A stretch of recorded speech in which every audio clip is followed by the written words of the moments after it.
The auctioneer's gavel came down so hard it cracked the podium. "Nobody wants her," Harold Briggs announced, loud enough for the whole square to hear. "Third time we've stood this woman up here. Third time." He waved his hand at Clara like she was livestock that wouldn't sell. "Look at her. Who's going to feed a woman like that through a Montana winter? Who's going to waste good flour on—" "That's enough." A man's voice cut through the crowd, quiet, flat. The kind of voice that didn't need to rise to be heard. Nobody knew his name yet. Nobody knew what that single sentence was going to cost all of them. If you've ever been told you were too much, too big, too loud, too broken, too worn, stay with this story. Because what happens next will remind you what the people who underestimated you never figured out. Like this video, drop your city in the comments so I can see how far this story has traveled. And subscribe so you never miss what comes next. But Clara Whitmore had been standing on that wooden platform for 11 minutes. She knew because she'd counted. Not the seconds, the looks, the way a man's eyes would start at her face, travel downward, and then slide away. She had counted 47 of those looks in 11 minutes, and not one of them had landed anywhere with intention. They all bounced off her like stones off frozen ground. The platform was maybe 3 feet off the dirt street, which meant the crowd had a clear view of everything Harold Briggs wanted them to see. He'd positioned her in the center, which she'd initially thought was a kindness. At least she wasn't being shuffled to the edge like something being hidden. It took her less than a minute to understand it wasn't a kindness at all. The center was where you put things you wanted people to examine fully before they decided not to buy. Black Ridge Valley's spring gathering happened every year, first Saturday after the snowmelt made the mountain pass passable. Ranchers came down from their claims. Families came in from outlying farms. Merchants set up along the main street. And for the last several years, Harold Briggs had added what he called the settlement matching, a polite name for something that wasn't polite at all, which was lining up women who had no other options and letting men look them over until someone made a choice. Clara had been in Black Ridge Valley for 3 months. She'd come down from the north after the family she'd been working for, the Aldersons, lost their farm to a creditor and couldn't keep her on.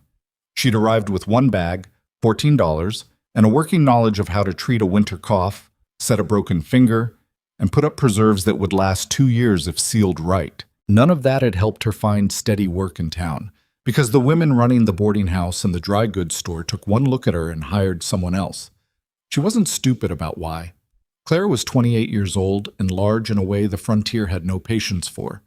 Not fat in the soft, cushioned way of women in eastern cities who lived without physical labor. She'd worked too hard and eaten too little for that. But she was broad, solid, built in a way that didn't match any of the pictures men carried in their heads of what a wife was supposed to look like. Her face was plain without being ugly. Her hair was dark and thick, and her hands were the hands of someone who'd spent years doing things with them that needed doing. None of that counted for anything standing on Harold Briggs's platform. 3 months she's been in this town, Briggs was saying to the crowd, working the room the way he always did. That salesman's role in his voice that made everything sound both urgent and casual. Good worker, I've heard that said. Decent with medicine. But a man needs more than a hired hand, doesn't he? A man needs a helpmate, a companion. He paused. Now, I'm not going to tell you she's the prettiest woman we've had up here. I'm going to be honest with you. But honest's what I am, and honest's what this matching is about. Clara kept her eyes level. She'd learned that looking down gave people permission to feel sorry for you, and she didn't want their pity. She'd take their respect if they were offering it, but she'd noticed they weren't. A man near the front said something to the man beside him, and they both laughed. She didn't hear the words. She'd gotten good at not hearing the words. What she heard instead was a child, somewhere in the crowd, asking his mother what was wrong with the lady on the stage. And she heard the mother say, in a whisper that wasn't quite a whisper, "Nothing's wrong with her, sweetheart. Some people just aren't meant for certain things." That landed. She felt it land. Briggs kept talking. He mentioned her cooking, her medical knowledge, her farming background. He said she was strong and sturdy, and she watched the way men's faces shifted when he said that. Sturdy was a word for draft animals, and they all knew it, and nobody said anything. He said she was practical. He said she was reliable. He said all the things about her that were true, and none of them made a single man in the crowd take a step forward. The woman standing to Clara's right, a younger woman named Dorothea, 17 years old with red hair and a narrow waist, had been chosen inside the first 4 minutes of the gathering. The woman to her left, Frances, who was 32 and had lost her husband to a mining accident, was taken inside 10. Clara had watched both of them step down from the platform with men she'd never met, and she'd thought, without drama, this is going to be a long morning. She was right. 20 minutes passed, then 30. Briggs cycled through his pitch twice. He called her dependable. He called her a good investment. He said a man who looked past the surface would find real value here. And Clara heard the word surface and understood that what he meant by it was her body, her size, the physical fact of her existence, and she kept her eyes level and her jaw square. And she did not give Harold Briggs or any man in that crowd the satisfaction of watching her flinch. At 35 minutes, a rancher named Patterson stepped forward, looked her up and down with the detached expression of a man evaluating a plow, and then stepped back. "She's too heavy," he said. "My pack horse already carries enough." The crowd absorbed that. Some people looked at the ground. Some didn't bother. At 40 minutes, a merchant named Cole asked Briggs if there was a discount available, given the circumstances. Briggs, to his credit, told Cole that wasn't how the matching worked. Cole shrugged and walked away to look at lumber prices. At 43 minutes, a woman in the crowd, middle-aged, sharp-faced, wearing a good coat, turned to her husband and said loudly, "Some women are just meant to be alone, Gerald. It's not cruel, it's practical." Clara identified the woman by the direction the words came from. She looked directly at her.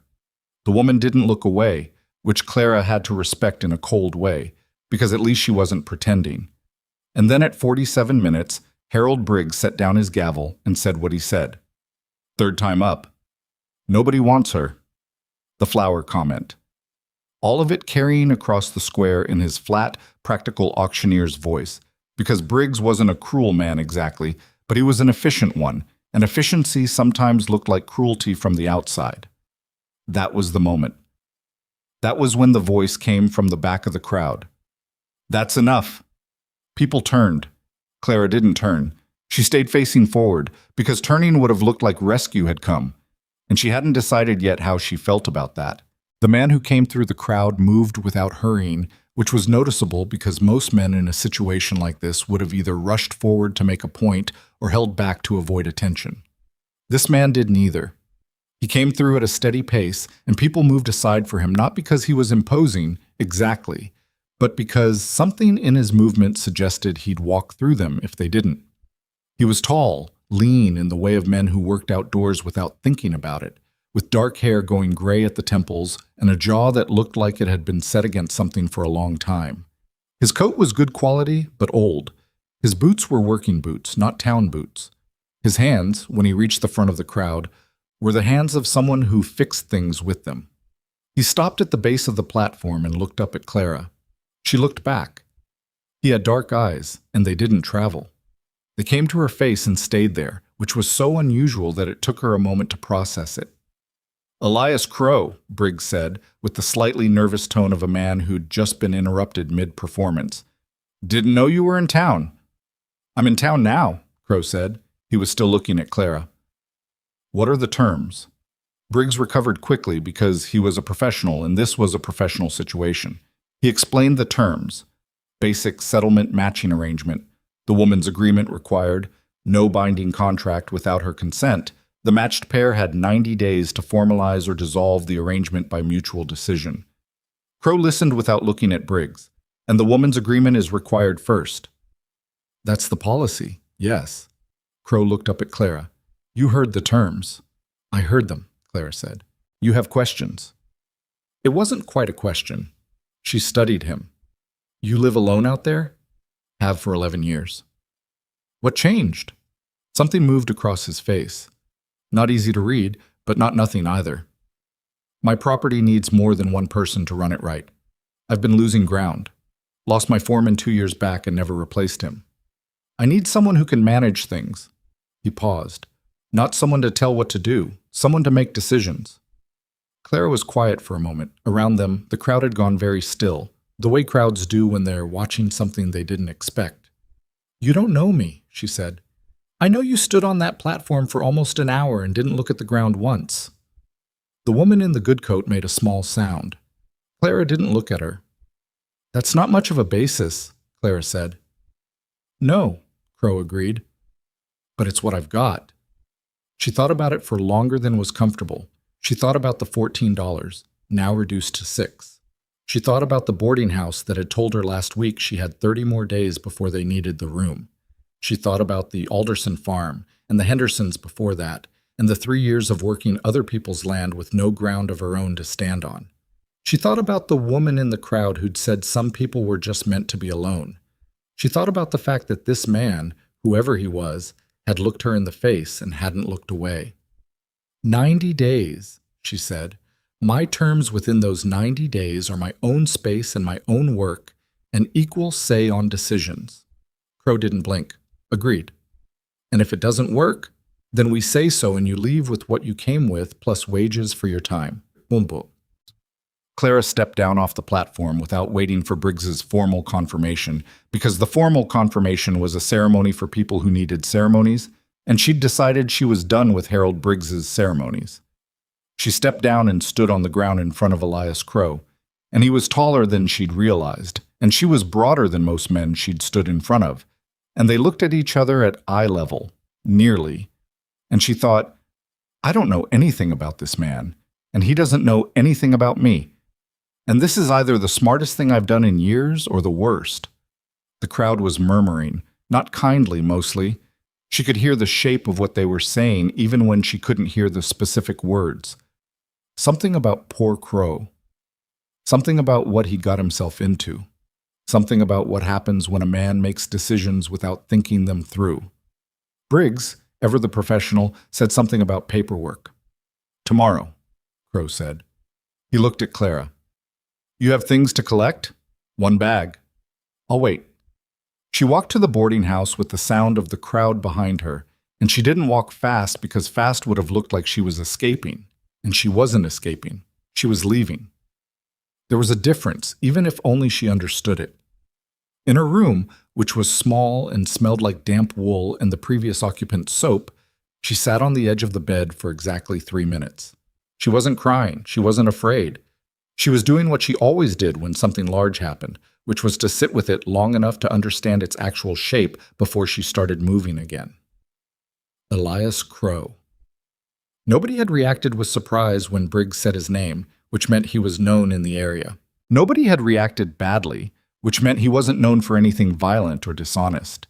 The nervousness in Briggs's voice had been the nervousness of someone dealing with a person they weren't sure they could manage, which meant Crow had standing. The boots meant he actually worked. The coat meant he wasn't poor. He'd said 11 years alone. That was a long time. That was the kind of time that changed a person in ways they sometimes didn't understand themselves. She thought about that. Then she packed her bag. It took 4 minutes because she didn't have much. 1 change of clothes, her medical kit wrapped in canvas, her mother's handkerchief, and a small book of plant identification she'd been adding to for 6 years in the margins whenever she learned something new. That was everything Clara Whitmore owned at 28 years old, and she picked it up and carried it down the stairs and out the front door without looking back at the room. Crow was waiting where he said he'd be. He had a wagon. Practical, working wagon, not a showpiece, with 2 horses that looked like they'd been covering ground for years. He took her bag without asking and put it in the back, and she climbed up to the seat, and he climbed up beside her, and they left Blackridge Valley without ceremony. They didn't talk for the first hour. Clara watched the landscape change as they climbed away from the valley floor, the town shrinking behind them and the mountains coming closer, and she thought about what she'd done and whether it had been rational. The conclusion she reached, examining it from several angles, was that rational was a word for people with options, and she'd made the best decision available to her with the information she had. That was all anyone could do. How far? She asked, when the wagon reached a switchback that showed the valley laid out below, like something from a painting. 4 hours in good weather, Crow said. Weather's decent today. What's it called? The property? No name. The mountain people call it the Crow Claim. I've never bothered with anything else. Do you have any animals besides the horses? 20 head of cattle, some chickens, A dog who thinks he's useful but isn't. What happened to your foreman? A pause. He got married, moved his family south, couldn't ask him to stay. But you could have replaced him. Another pause, longer. I could have. She let that sit. There was something in it she didn't want to push yet, some shape underneath the answer that wasn't ready to be examined. She'd learned over years of working in other people's houses that some silences were gates and some were walls, and the only way to tell the difference was to leave them alone for a while. The sky above the mountains was the pale blue of early spring, thin and cold, and the wind through the pass had teeth in it. Clara pulled her coat tighter and watched the road and thought about gardens and what she'd be able to grow at this altitude, and what the soil would be like after years of only one person working it. Somewhere behind them, she knew, the town of Black Ridge Valley was already forgetting she'd ever been there. The crowd was already moving on to other things. The woman in the good coat was probably having lunch. Harold Briggs was probably counting whatever the morning had earned him. And Clara Whitmore was in a wagon with a stranger headed into the mountains, which was either the beginning of something or the end of it, and she genuinely didn't know which. She found, sitting there in the cold spring air, with the altitude pressing on her chest, and the wagon wheels grinding against the frozen road, that not knowing didn't frighten her the way it once had. It used to. She could remember when uncertainty was its own kind of pain, when the not knowing of what came next was enough to make her lie awake in other people's houses, listening to other people's families and feeling the absence of her own. Like a bruise she couldn't stop pressing. She'd been 20, 22, 24, and the uncertainty had weight to it then.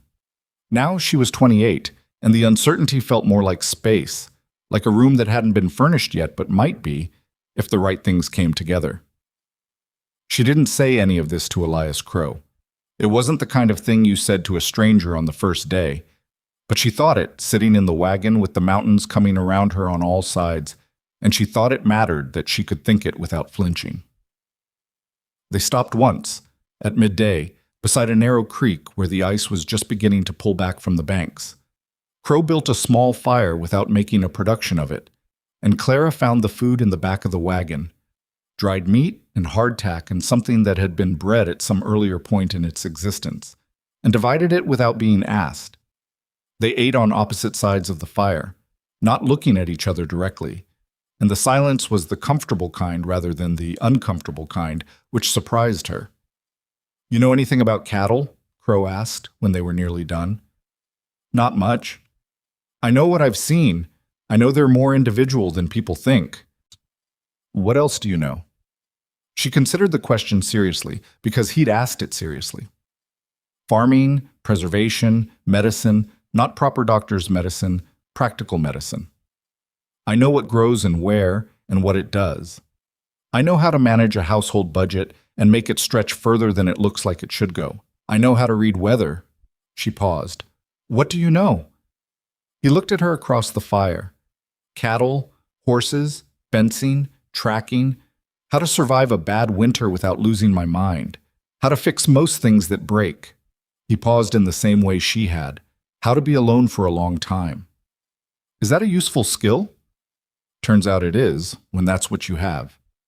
She thought about that. "What do you do with it now that you don't have to use it?" He picked up the remaining hardtack, examined it, put it down. "That's what I'm trying to figure out." They packed up the fire and got back in the wagon, and the mountains closed around them as they climbed, and the afternoon light shifted from pale blue to something more golden and less forgiving, and Clara Whitmore felt for the first time in longer than she could measure like she might be in the right place. She didn't trust the feeling. She'd learned not to trust feelings that came too fast, but she noted it, filed it somewhere careful, and kept her eyes on the road ahead, where the mountains opened slightly, and something that might have been a roofline appeared in the distance against the darkening sky. "That it?" she asked. "That's it," Crow said. She looked at it for a long moment. It was smaller than she'd pictured, more worn, more real. A cabin, and some outbuildings and a fence line that needed work, and a yard that had been operating under one man's management for too long. She had work to do. For the first time in 3 months, that thought didn't feel heavy. It felt like something she'd been walking toward without knowing where she was going. The roof of the smaller outbuilding was leaking in 2 places, and Clara discovered this not because Elias told her, but because she walked inside looking for a place to store her medical kit and found two rusted buckets already positioned on the dirt floor, half filled with old water that had a thin skim of ice on top. She stood there looking at those buckets for a moment. Someone had put them there with intention. Someone had decided that fixing the roof was a lower priority than catching what came through it, and had made that decision long enough ago that the buckets had become furniture. She moved her kit to a dry corner and went to find Elias. He was in the barn, which was in better shape than the outbuilding. She'd noticed that already, that the animals were better housed than the storage, which told her something about what he valued and what he'd let slide. He was checking the leg of one of the horses, running his hand down the cannon bone with the focused attention of someone who'd done it 1,000 times. "The outbuilding roof," she said. He didn't look up. "I know." "When did it start?" "Last fall." He straightened. "I had a list." "I'm sure you did." Something in her tone made him look at her then, and she kept her face neutral because she wasn't here to embarrass him. She was here to understand the scope of what she'd walked into. There was a difference between a man who'd let things fall apart because he didn't care, and a man who'd let things fall apart because there weren't enough hours and enough hands, and she was still working out which kind she was dealing with. "What else is on the list?" she asked. He was quiet for a moment, then, "You want the full list or the things that need handling before next winter?" "Both," he told her. It took a while. The outbuilding roof, 2 sections of the east fence line, a water pump handle that had cracked and been repaired twice with decreasing success, a section of the cabin floor near the back wall where something had gotten underneath and disrupted the foundation boards. The chicken coop needed a new latch. Something was getting in at night, and he'd lost 4 birds in the last month. The root cellar door hung wrong and froze shut in hard cold, which meant that twice last winter he hadn't been able to get into his own food stores until midday when the temperature came up. Clara listened to all of it without interrupting. She was building a map in her head, not of the property. She'd walk that herself later, but of the pattern. What had been fixed first, what had been fixed last, what hadn't been fixed at all.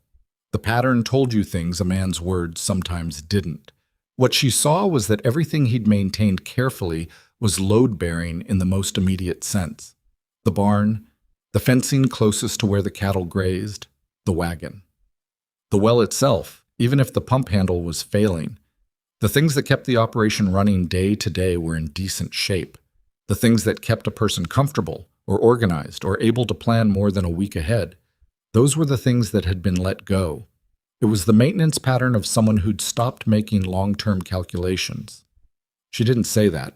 She filed it alongside the 11 years and the foreman who'd left, and the way Elias Crow had said how to be alone for a long time with the particular flatness of someone describing a skill they'd never actually wanted. "All right," she said. "The roof first. It's not the most urgent. It is if I'm going to use that building," she said. "I need dry storage. The medical supplies can't get wet, and the seed stock I'll be putting together can't get wet. So yes, the roof first." He looked at her. "You're already planning seed stock." "I'm always planning seed stock." She didn't wait for his response. She went to look at the roof herself, and she found that 2 of the boards had split at the ridge, and the issue was simpler than it looked. It needed new boards and a half day of work, not a reconstruction. She came back and told him that, and she saw something shift in his expression. Not quite relief. More like a man recalibrating a calculation he'd been carrying wrong. They started the next morning. Clara had slept in the small room at the back of the cabin, which Elias had clearly used for storage until recently. She found evidence of this in the nail holes in the wall and the outline of a shelf that had been removed, the wood slightly cleaner in that rectangle than the surrounding area. He'd cleared it out and put a cot in it and a small table, and she'd looked at the cleared shelf space and the cot and understood that someone had prepared for her to come, which meant he hadn't decided as impulsively as she'd initially thought. That was interesting. She kept it. The first week was a process of learning, which mostly meant making mistakes and fixing them quickly enough that they didn't become problems. Clara learned that the dog, a medium-sized brown animal of indeterminate breed that Elias called Ruckus, was in fact useful, but only for specific things, and that Elias had misidentified which things those were. Ruckus was worthless at herding, but had an exceptional nose and could find a missing animal in terrain that would take a person 3 hours to cover. She learned this by watching the dog, not by being told, and she told Elias, and he was quiet for a moment in the way he was quiet when something shifted his understanding. She learned that Elias cooked exactly 4 things with any competence, and that he'd been eating those 4 things in rotation for longer than he could probably account for. She didn't comment on this. She just cooked differently and put the food on the table and let him respond to it or not. He responded. He didn't make a production of it, but she watched him eat with something like actual attention to the food rather than just fueling himself, and she considered that a data point. She learned that he woke before dawn every day without exception, and that the first thing he did was go to the barn, and that this wasn't anxiety or insomnia, but simply how he was organized, the same way some people organize themselves around coffee or around a particular chair. She started waking at the same time without planning to, her body adjusting to the rhythm of the place. And twice she was already in the kitchen when she heard him come back from the barn, and both times he stopped for a moment before coming inside, and she understood, without it being awkward, that he was recalibrating to the presence of another person in his own home. 11 years was a long time. You didn't undo that in a week. She'd been there 9 days when the trouble came from town. She was in the yard working on the chicken coop latch when she heard the wagon on the road below. Not Elias. She could tell Elias's pace by now, which was information she hadn't sought but her brain had collected anyway. This was different. This was 2 horses moving faster than the road really warranted. She stayed where she was. A few minutes later, the wagon came into the yard, and in it were 2 men she didn't recognize and a woman she did. Margaret Cole, the wife of the merchant who'd asked Harold Briggs about a discount. She was a small, organized-looking woman in her 40s, with a face that had been handsome once and was still striking in a way that had more to do with how she held herself than anything else. She'd been in the crowd at the gathering. Clara remembered her because she'd been standing close to the woman in the good coat when that woman made her comment about some people being meant to be alone. Margaret Cole stepped down from the wagon without waiting for help and came across the yard with the manner of someone delivering something that couldn't wait. "Mrs. Crow?" she said. "Miss Whitmore," Clara corrected calmly. "We're not married." Margaret stopped. Something crossed her face, not embarrassment exactly. Recalculation. "Of course, I apologize. I'd heard—" She stopped herself. "It doesn't matter what I'd heard. I came because I thought you should know something, and because I decided it was the right thing to do, and because my husband doesn't know I'm here, so I'd appreciate some discretion." Clara set down her tools. "Come inside." She put coffee on, because coffee was the appropriate thing, and because it gave her hands something to do, and gave Margaret Cole a reason to sit down, and sitting people were easier to read than standing ones.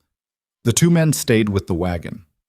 Margaret sat at the table and wrapped her hands around the cup Clara set in front of her and looked at it for a moment before she looked up. "You should know that people in town are talking," Margaret said. "Not kindly. I assumed. It's more organized than gossip." She paused. "There are people saying that Elias Crow has lost his judgment, that taking on a woman like you, their words, not mine, is evidence that he's no longer fit to manage the kind of property he has. There's a man named Aldous Vane who's been buying up claims in this valley for 2 years. He's been waiting for an opening with the Crow property." Clara was quiet. "What kind of opening?" "Any kind. Elias has resisted every offer. He's a stubborn man and Vane knows it. But Vane is also patient. He's been watching for anything that looks like weakness or instability." Margaret looked at her directly. "You showing up the way you did, a woman nobody in town knew, taken on under unusual circumstances, Vane is calling it evidence of instability. And what is Vane doing with that assessment? He's been talking to the bank in Millhaven. The Crow property has a note on it. Not a large one, but it's there. Vane is suggesting that a man who makes irrational decisions can't be trusted to service his debts." Margaret set down her cup. "I don't know if it comes to anything. I'm telling you because it should be watched." Clara thought about the 9 days she'd been here. The roof, now repaired. The fence section she'd already cataloged and was planning to address in sequence. The root cellar door she'd rehung 2 days ago using only what was in the barn, and which now opened cleanly at any temperature. She thought about the account book she'd found in the desk drawer, which Elias had handed her without comment on the third day, and which she'd spent an evening going through, and which showed a property that was functioning below its capacity not because of debt or mismanagement exactly, but because of under-resourcing. One person couldn't do what two needed to do, and the gap had been accumulating quietly for 2 years. "Thank you," Clara said. "For coming." Margaret looked at her steadily. "You're not what I expected." "What did you expect?" A pause. "Someone who'd be grateful enough to be less present." Clara almost smiled. "I've been told that's a flaw of mine." Margaret rose to leave and then stopped. "One more thing. The woman at the gathering, the one with the wool coat, who said what she said. Her name is Dora Fisk. Her husband is the one who suggested Elias wasn't thinking clearly. They're close with Vane." She picked up her gloves. "I just thought you should know which direction the noise is coming from." After Margaret left, Clara sat at the table for a few minutes without moving. Then she got up and went to find Elias. He was on the east fence line, which she'd been expecting, because that was on his list for the week, and he was a systematic man underneath the apparent disorder of the property. He was working methodically, replacing a section of post that had heaved during the freeze-thaw cycle, and he didn't stop when he heard her approach, which she'd also come to expect. He wasn't rude. He just didn't interrupt physical work for conversation if the conversation could happen alongside it. She told him about Margaret Cole's visit, all of it. She told him about Vane and the bank and the note on the property and what was being said in town. She told him about the Fisks, and she watched his jaw tighten when she mentioned that name. "You know them," she said. "I know Fisk. He tried to buy 40 acres off my north boundary 3 years ago. I said no. He drove the post another inch with his mallet. Then he tried to get the boundary surveyed differently, and I said no to that too." "And Vane?" "Vane I've only met twice. Both times he was pleasant." He stopped working and looked at her. "Pleasant men who want your land are more dangerous than unpleasant ones." "Yes," Clara agreed. "They are." "What do you want to do about it?" She'd been thinking about that since Margaret left. "First, I want to see the full account of that note. Everything about it. Original terms, current balance, payment history. Then I want to understand exactly what Vane's position with the bank actually is, because talking to the bank could mean a lot of things, and most of them are less powerful than they sound." He looked at her for a moment. "You know about banknotes." "I know about what happens when people don't understand their banknotes," she said. "I watched it happen to 3 different families I worked for. Once you understand exactly what the terms are, they're almost never as bad as they feel. It's the not knowing that gives other people the room to be frightening." He handed her the mallet and dug into his coat pocket and produced a folded piece of paper, which he handed to her without comment. She unfolded it. It was a copy of the note. He carried it, which meant he'd thought about it more than he'd suggested. She read it carefully. The amount was not small, but it was not catastrophic. The terms were standard. The payment schedule was one he'd been meeting, based on the account book. There was nothing in the language that gave a third party meaningful leverage based on the borrower's personal decisions, which was what she'd been looking for. "This doesn't give Vane what he's claiming it gives him," she said. "I know." "Then why haven't you told people that?"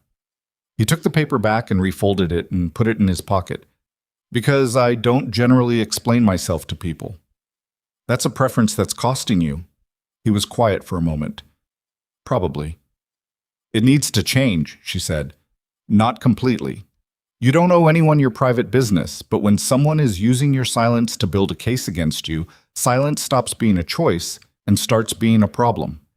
He looked at her with an expression she hadn't seen from him before, something that wasn't quite discomfort, but was adjacent to it. Like a man being told something true that he'd been successfully avoiding. "You've thought about this." "I've had to think about it my whole life," she said, without self-pity, just as a fact. "When you look the way I look, people decide things about you before you open your mouth. The only tool that changes that is information. You have to make sure the information in the room is yours, not theirs." He picked up his mallet and looked at the fence post. Then he said quietly, "What do you suggest?" That was not a small thing. She understood that it wasn't a small thing, and she didn't treat it like one. She thought about it for a real moment before she answered. "Margaret Cole came out here on her own to warn us.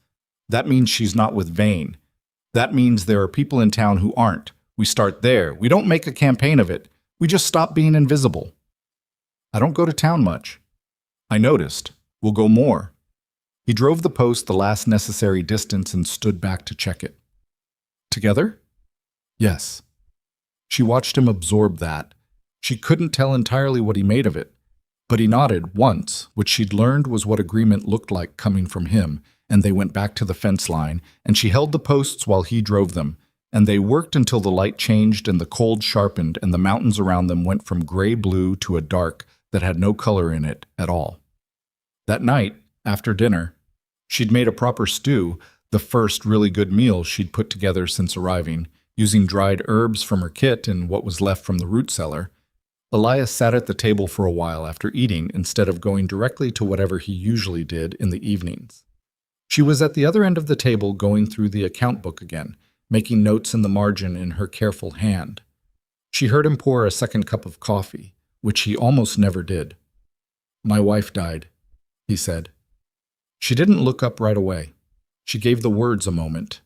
Then she looked at him.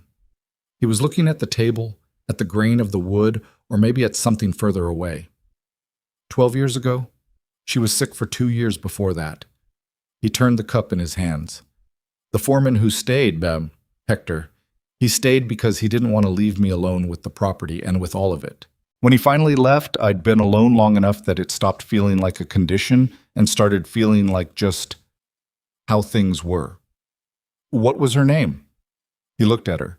Something in the question surprised him. Ruth? How old were you? 31 when she died, 31 and some months. Clara did the math without showing it. That put him in his early 40s now. That was a long time to be 31 and some months in your own head. I'm not replacing her, Clara said. I want to be clear about that. I know. I mean it specifically. Whatever the terms of this arrangement become, that's not one of them. I'm not here to be Ruth. I know, he said again, and this time it was quieter, and she believed him. She went back to the account book. He sat with his coffee. Ruckus moved from his spot by the door to the rug near the stove, which he did every night at the same time, and the fire settled, and the wind outside picked up briefly and then dropped, and the silence between them was the kind that had texture to it, not empty, not uncomfortable, but inhabited. What happened to your family? He asked after a while.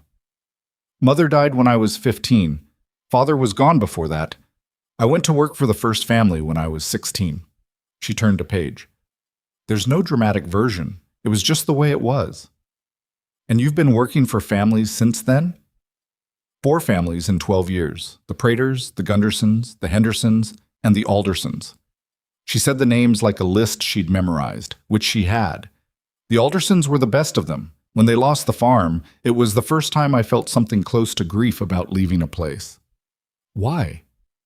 Because I'd started to feel like I had some stake in it, which was foolish, because I didn't. But I'd been there 4 years, and 4 years is long enough to start thinking of somewhere as yours, even when it isn't. She closed the account book. I don't intend to make that mistake again. He looked at her. What's the alternative? She met his eyes. Having it actually be mine, or not staying. The directness of it hung in the air. She let it hang. He held her gaze for a moment and then looked at his coffee, and she picked up the account book again, and neither of them said anything else for a while. But the silence after that was different. It had edges that the earlier silence hadn't. The following week brought 2 things that clarified the situation considerably. The first was a writer from Millhaven who came through on a Tuesday with mail and news, and who mentioned, without being asked about it, that there'd been a meeting at the bank in Millhaven the previous Friday, and that a man named Vane had been there with the bank manager for close to 2 hours. He mentioned it the way people on the frontier mention things. Not as news exactly, just as information that was moving through the landscape, looking for where it was relevant. Clara noted it and thanked him and offered him coffee and fresh biscuits, which she'd started making partly because she liked them, and partly because riders were a form of information infrastructure, and you cultivated them the same way you cultivated anything useful. The second thing was that one of the cattle came up badly lame on Thursday, and the horse doctor who usually served the Crow property was 3 days' ride away, and Elias came to Clara without quite asking for help, which she understood was the closest he got to asking. She went and looked at the animal, a 4-year-old roan that stood with its weight off its right foreleg, and watched her approach with the dull eye of something managing pain.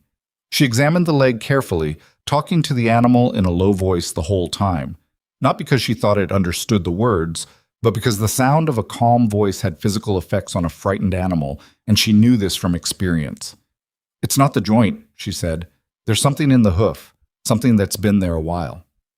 I checked the hooves last week. It's not obvious from the outside. Can you hold his head?" Elias held the head, and Clara worked on the hoof, and what she found was a small piece of embedded wire that had worked its way into the soft tissue. One of those injuries that starts as nothing and becomes something slowly, invisibly, until it becomes a problem that looks sudden even though it isn't. She removed it cleanly, treated the site with what she had, and wrapped it properly. "How long for it to heal?" Elias asked. 2 weeks if we keep it clean and he doesn't reinfect. Sooner than that and you'll have a permanently compromised animal." He looked at the roan, then at her. "You've done this before."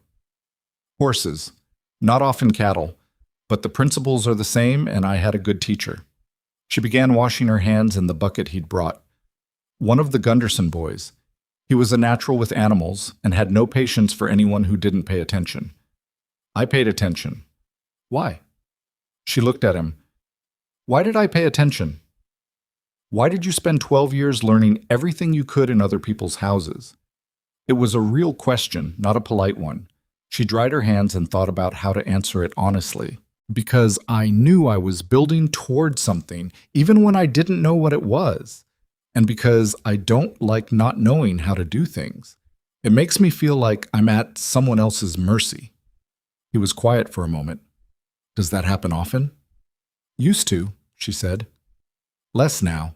She walked back toward the cabin, and after a moment she heard his boots on the ground behind her, and they came in through the door into the warmth, and she started thinking about what was for dinner, and she thought about Vane in a room at the bank for 2 hours, and she thought about what came next, and she thought about how much she'd already changed in this place, and how much it had already changed around her. Outside, the mountains held the last light of the afternoon like they were saving it for something. The roan was already putting a little more weight on the leg. Small things. The way most progress actually happened, not in revelations or turning points, but in the incremental accumulation of small things done right, until the total of them was too substantial to ignore. 3 weeks after the roan healed clean and returned to pasture, Clara went to Blackridge Valley for the first time since she'd left it. Elias drove. She'd suggested they go together, and he'd agreed, and that morning she'd dressed carefully, not to impress, but to be precise. There was a difference between dressing to show people something and dressing so that people couldn't find anything to use against you. She wore her good coat, her cleanest skirt, her hair pinned correctly. Not beautiful. Not trying to be. Just a woman who decided what she was presenting and had presented it with intention. Elias noticed. He didn't say anything. He just looked at her for a moment when she came out of the cabin and then looked at the wagon. And she took that for what it was. The road down from the mountain had thawed unevenly, which made the going rough in places and unpredictable, the wagon wheels dropping without warning into soft patches and then climbing out again. She held the seatboard and didn't complain because complaining about roads was the same as complaining about weather, a waste of energy on things that weren't going to change because you voiced an opinion about them. "Vane will hear we came to town," Elias said, about halfway down. "Good," Clara said. He glanced at her. "You want him to know." "I want him to know we're not hiding. People who are hiding look like they have something to hide, and he'll use that." She watched the road. "We're not doing anything wrong. We should act like it." He was quiet for a moment. "You think that simply." "I think that practically," she said. "It's not the same thing." They came into Blackridge Valley just before midday, which was when the town was most populated, which was also not an accident. Clara had thought about the timing the same way she thought about most things, backwards from the outcome she wanted, working forward to what needed to happen to get there.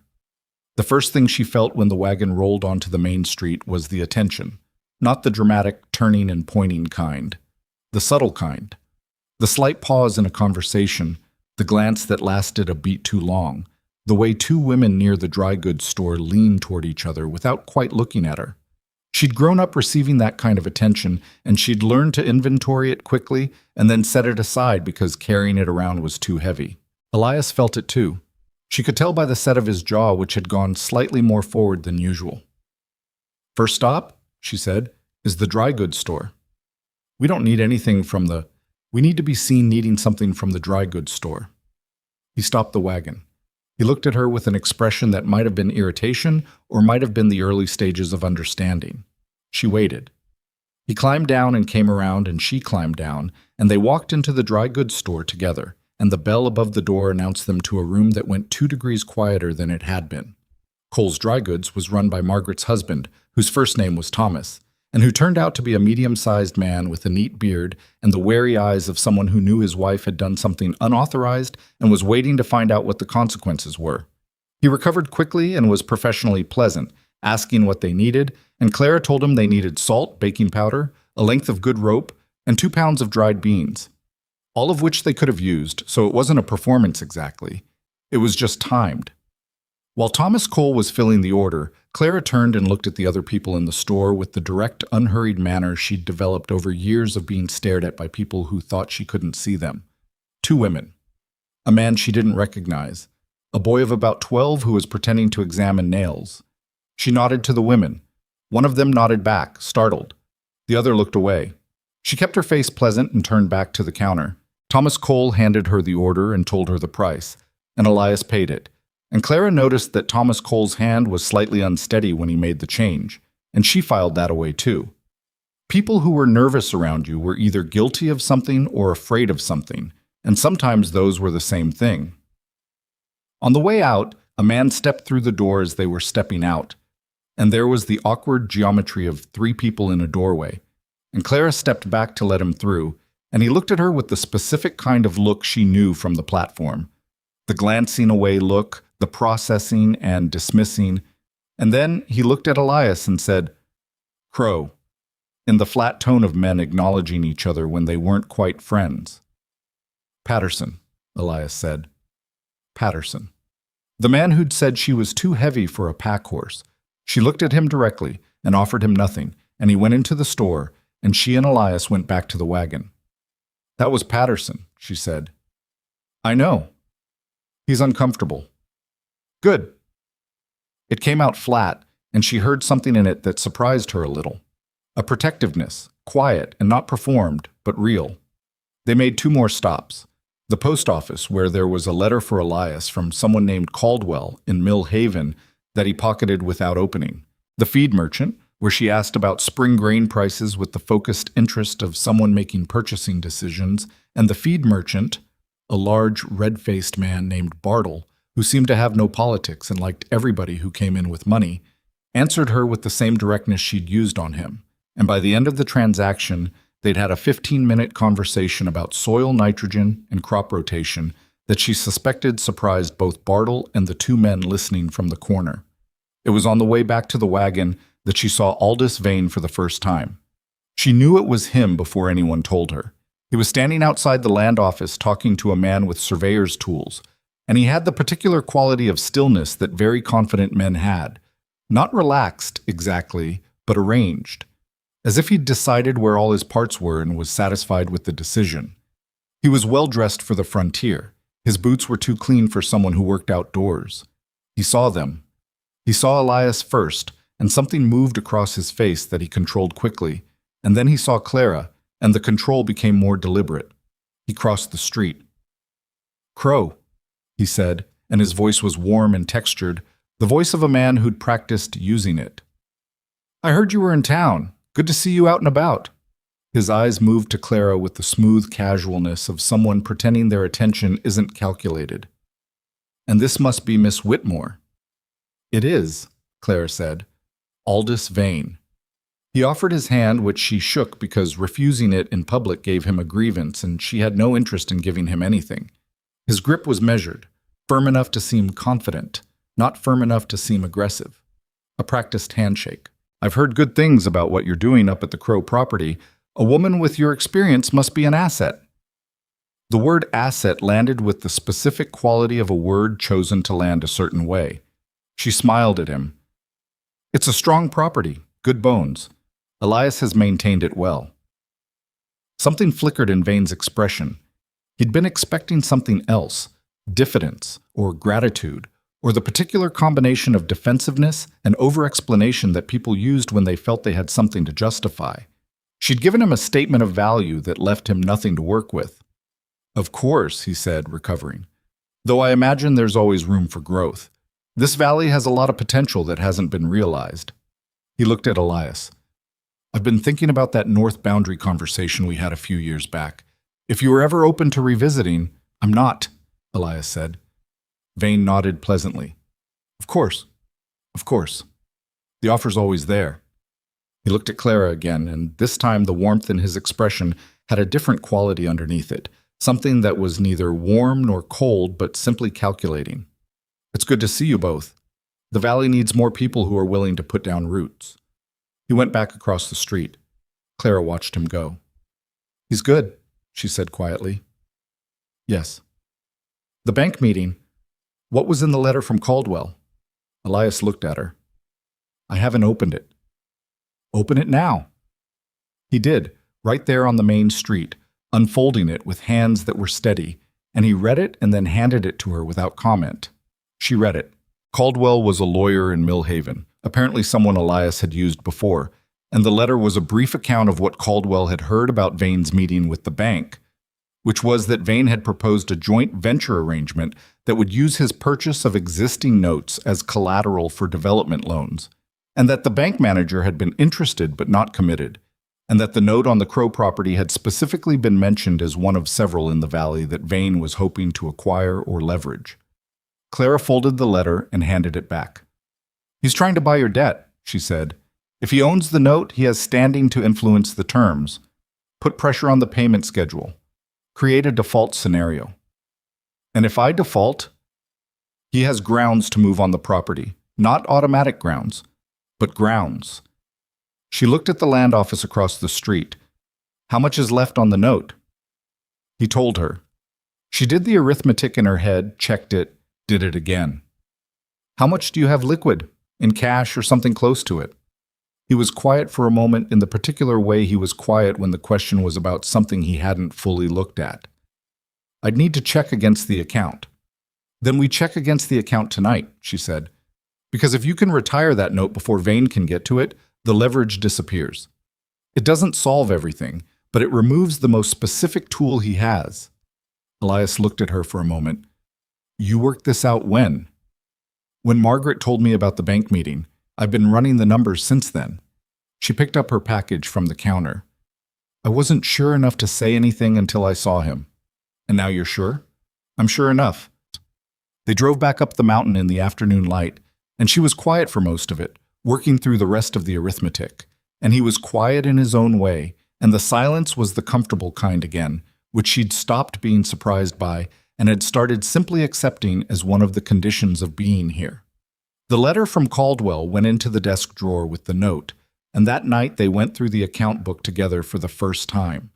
Not her going through it and reporting to him, but both of them at the table with it open between them, which was different.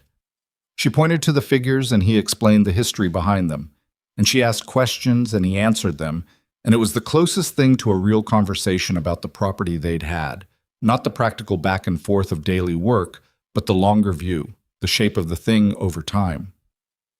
If we pull from the spring cattle proceeds and what's in the reserve, she said, tracing a column with her finger. You're close. Not all the way, but close enough that the gap might be bridgeable. What closes the gap? The south pasture, she said. It's not being used. You have 40 acres down there that's been sitting since, she checked her notes, since the year Hector left, based on what you told me. Hay production on that land would close the gap, and then some.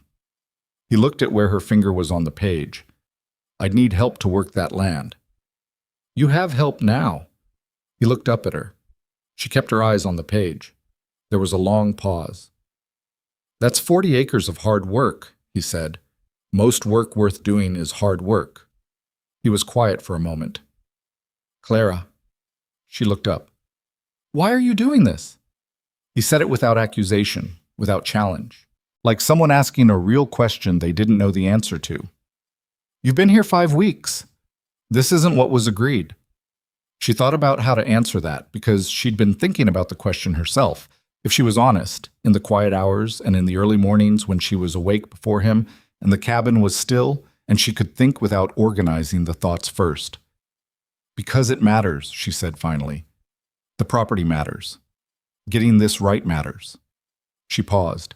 And because I'm tired of working on things that aren't mine and watching them come apart anyway, I'd rather work on something worth the effort. She held his gaze. That's not a declaration of anything. It's just the truth. He looked at her for a long time, long enough that she had to work at not looking away, which she did because she didn't look away from things.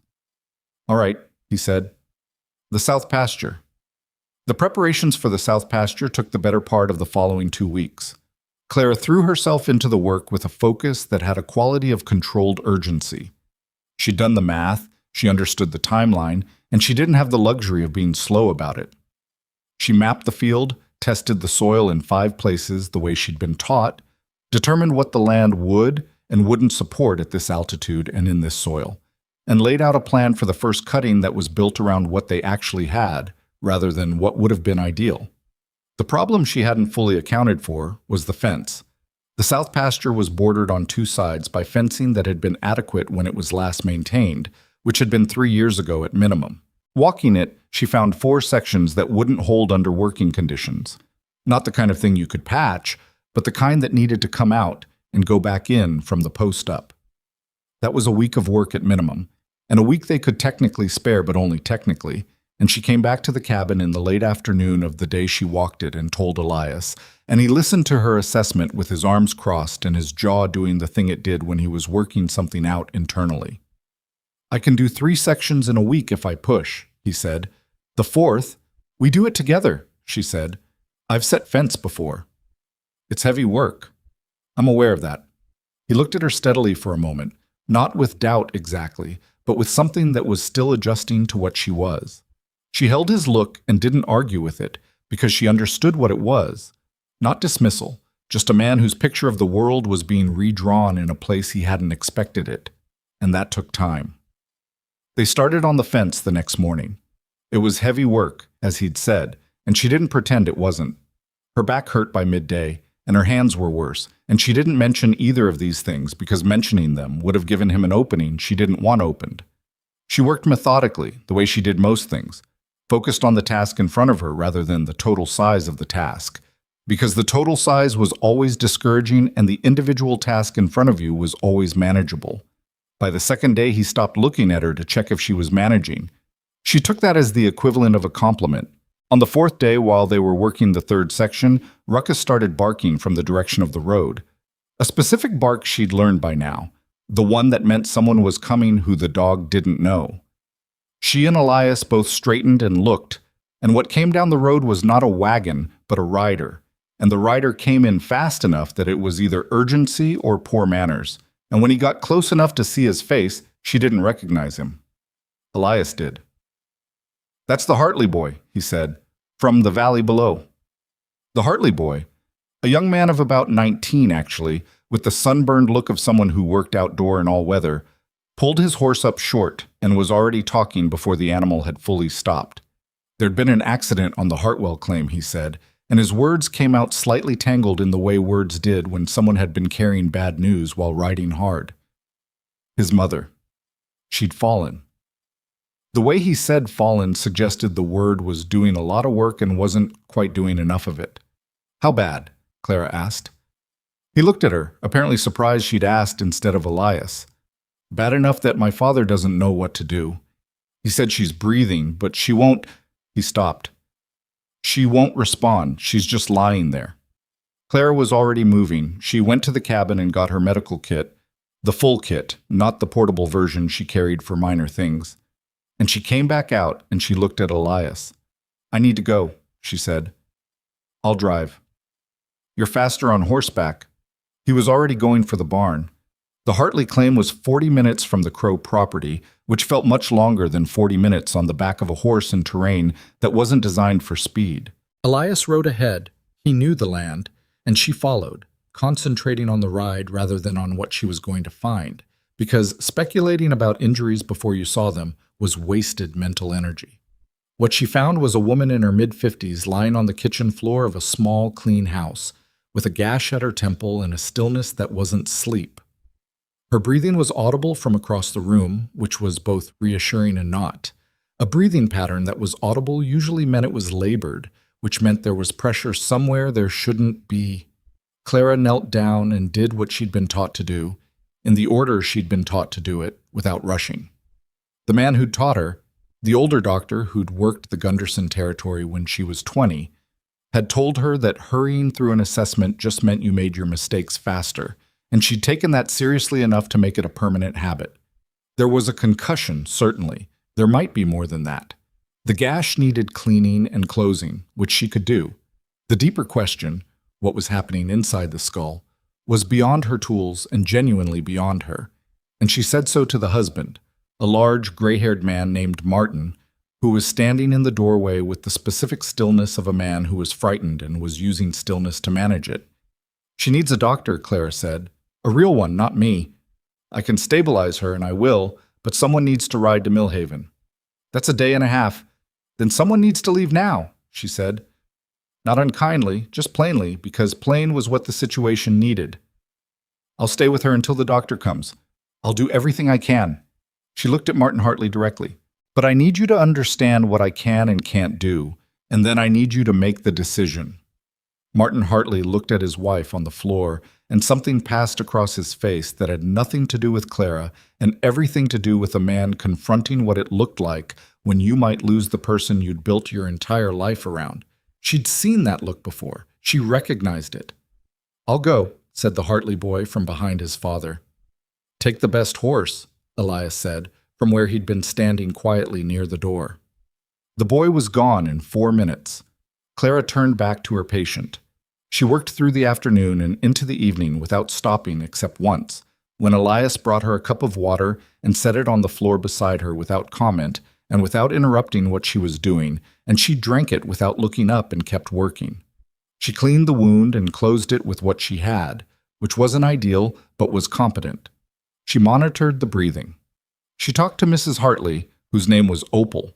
She learned from Martin, who had taken to answering any question Clara asked with the exhaustive thoroughness of a man who needed to be useful, and the low, steady voice she used with frightened animals, because the science of whether unconscious people could hear was uncertain, but the cost of talking was zero, and the potential benefit wasn't.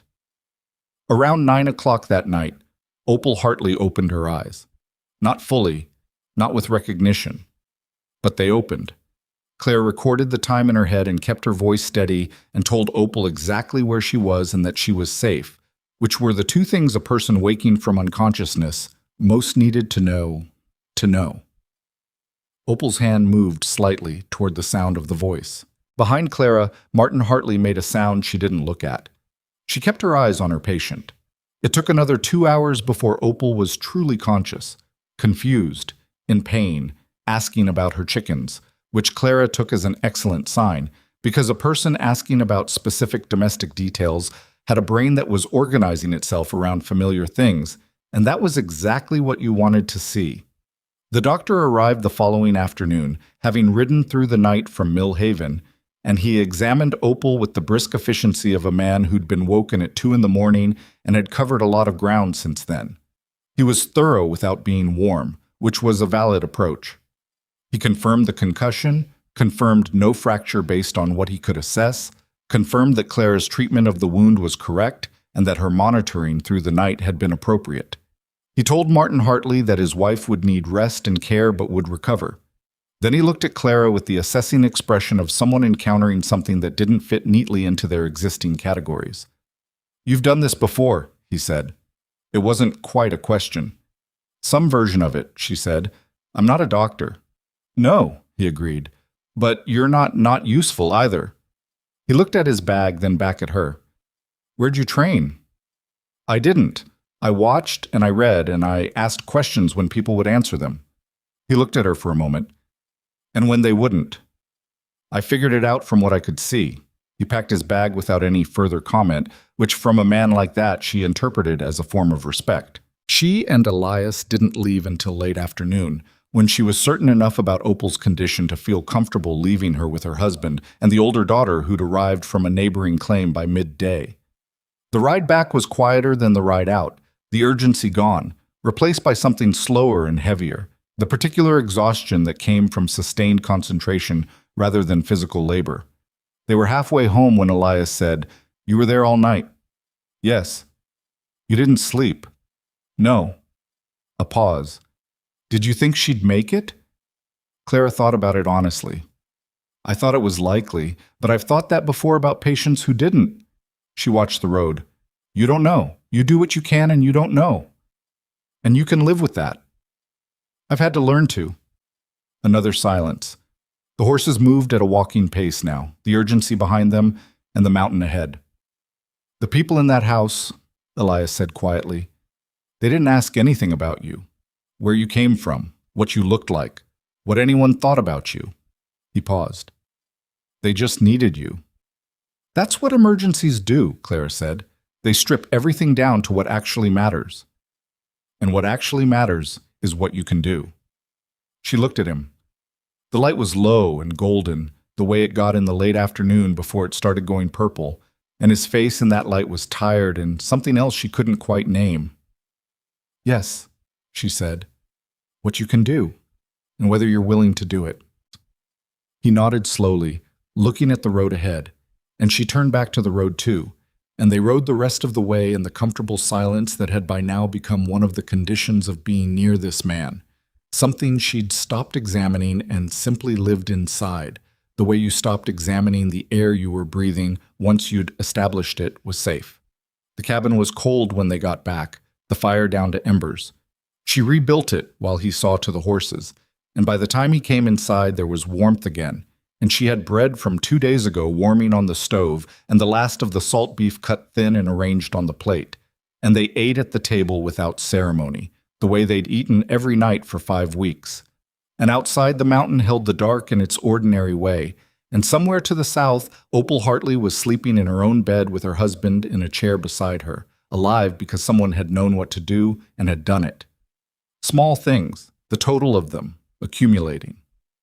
Clara washed the plates and looked out the small kitchen window at the black shape of the mountains against the slightly less black sky, and she thought about Aldous Vane in his clean boots, and the bank in Millhaven, and the south pasture fence with one section still to go, and the number that would retire the note and remove the sharpest tool from the hand of the man who was building a case against them.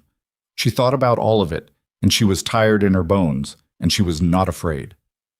Martin Hartley came up the mountain 11 days after his wife opened her eyes on the kitchen floor. He came alone, without the boy, which meant it was a deliberate visit and not an errand. He tied his horse at the post and stood in the yard with his hat in his hands, and Clara saw him from the window before he knocked and had the door open by the time he reached it. "Mr. Hartley," she said. "Miss Whitmore." He looked past her into the cabin with the slightly uncertain manner of a man who wasn't sure of his welcome. "I wanted to come myself, to say it properly." She let him in and put coffee on, and Elias came in from the barn a few minutes later, and the three of them sat at the table, and Martin Hartley said what he'd come to say, which was thank you, but said it in the way that men of his generation said important things, indirectly, through the surrounding details, through the description of his wife sitting up in bed and asking for her sewing basket, through the account of what the doctor from Millhaven had told him about what might have happened if the night had gone differently. He didn't say the words, "I am grateful to you," in so many words, but the words he did say contained that meaning so completely that the directness would have been redundant. Clara received it without deflecting and without making it larger than it was. "She did the real work," she said. "She's strong." "She is," Martin agreed, "but strong doesn't always get you through alone." He stayed for an hour. Before he left, he mentioned, as if it were an afterthought, which Clara was almost certain it wasn't, that there had been talk in the lower valley about what had happened, about who'd come and stayed through the night and what they'd done. He mentioned this without elaborating, and she thanked him for coming, and he went back down the mountain. She stood in the yard after his horse disappeared around the first bend and looked at the south pasture fence line, the completed section pale and new against the older posts, and she thought about what talk in the lower valley meant in practical terms. It meant information was moving, which was what she'd been waiting for. The south pasture took its first cutting in late May, 6 weeks after she'd laid out the plan for it. It was not a perfect cutting. The northeast corner had a soil problem she hadn't identified in her initial testing. Too much clay concentration, drainage poor enough that the yield was thin and the quality uneven. She'd correct for it next season, now that she knew. The rest of the field came in well enough to matter, which was all she'd promised herself it would do. The hay went into the barn, and she did the final accounting on it, and she went and found Elias and told him the numbers. He looked at the figures she'd written. He didn't say anything immediately. She'd learned to read his silences by now, the way some were processing and some were managing and some were the kind that came just before he said something he'd been working toward for longer than the current conversation. This one was the third kind. "This closes it," he said. "Almost. The cattle proceeds from the spring count, finish it. And the note is retired. Before Vane can move on it, yes. Caldwell already knows the plan. He's prepared the paperwork for when we come to Mill Haven." Elias set the paper down on the workbench beside him. He looked at it for another moment. "You've been working this since February." "Since Margaret Cole sat at this table," she said. "Yes." "Without telling me the full plan." She looked at him directly. "I told you what you needed to know when you needed to know it. The full plan required the south pasture cutting to be real before it was worth saying out loud." He was quiet, not angry. She'd learned what his anger looked like, and this wasn't it. Something more complicated. "You didn't trust me with it," he said. "I didn't want to build something on hope and then have to take it back." She paused. "That's not about trusting you. That's about how I work. I don't say things until I can back them up." He picked up the paper and looked at it again. "You could have told me you were working on it." "You're right," she said. "I could have." The admission landed between them, and she didn't walk it back or explain it further, because it was true and explaining it further would have diluted it. She should have told him, not the plan, not before it was solid, but the fact of working on it. That was a distinction, and it mattered, and she'd gotten it wrong. He folded the paper and handed it back to her. "Mill Haven, then." "Next week. Caldwell said Thursday is best." "Thursday," he agreed. She went back to the cabin and put the paper with the account book and stood in the kitchen for a moment with her hands flat on the table and her eyes on the middle distance. The feeling she was having was not triumph, exactly. It was something quieter than that, the particular satisfaction of a thing done correctly, combined with the awareness that correctly was not the same as perfectly, and that she'd missed a step with Elias that she should not have missed. She thought about that. She thought about how, in 12 years of working in other people's houses, being self-contained had been not just practical but necessary. You didn't bring your plans into other people's spaces until the plans were finished, because unfinished plans in other people's spaces belonged to other people. You protected your thinking the way you protected anything that was only yours. The Crow property was different. She knew it was different. She was still learning, in the muscle memory way that took longer than the intellectual way, exactly how different it was. The trip to Mill Haven took 2 days each direction, which meant 4 days away from the property and everything on it. Elias arranged for the Hartley boy, whose name was Sam, which she'd started using after Martin's visit, to check the cattle twice a day. Sam was 19 and capable and had been coming up to the property twice a week since his mother recovered, ostensibly to help with whatever needed doing. And actually, Clara suspected because the property was more interesting than his father's claim, and because he'd developed the wordless, attentive manner around Clara that young men developed when they were deciding whether someone was worth learning from. She'd started answering his questions directly, which seemed to be all the encouragement he needed. They left for Mill Haven on a Wednesday morning, before first light, because the road was easier in the cool, and because arriving mid-Thursday gave them time to settle before meeting Caldwell. The wagon was loaded with the things they needed in Mill Haven that they couldn't get in Black Ridge Valley, which was also practical. The trip served multiple purposes. which was how she liked things to be arranged. On the first night they camped at a flat beside a creek she didn't know the name of, in a spot Elias found without consulting anything, which meant he'd camped there before, maybe many times. He built the fire and she put together the food, and they ate with the sound of the creek somewhere in the dark. And above them the stars were the extravagant kind you only got away from any settlement, more stars than sky. She didn't usually let herself look at stars for too long. It was the kind of thing that made you feel small in a way she found unproductive. But that night, with the fire going low and the food done, and Elias sitting across from her with his coffee, she looked at them for a while and found that what she felt wasn't smallness exactly, more like proportion, like a reminder that most of the things that felt large were only large relative to other small things. "Tell me about Ruth," she said. He looked at her across the fire. She met his eyes and held them, so he understood the question was genuine and not an intrusion. He was quiet for long enough that she thought he might not answer. Then, "She was practical, more practical than me, which is saying something." A pause. She had a way of seeing what a situation actually was, not what it looked like or what you wished it was. It could be... He stopped. "It wasn't always comfortable." "No," Clara agreed. "It usually isn't." "She would have liked you," he said, and it came out slightly rough, like something said before the decision to say it was fully made. "Not right away. She was slow to like people, but she would have seen..." He stopped again. "What she would have seen doesn't matter," Clara said, not unkindly. "What matters is what's here now."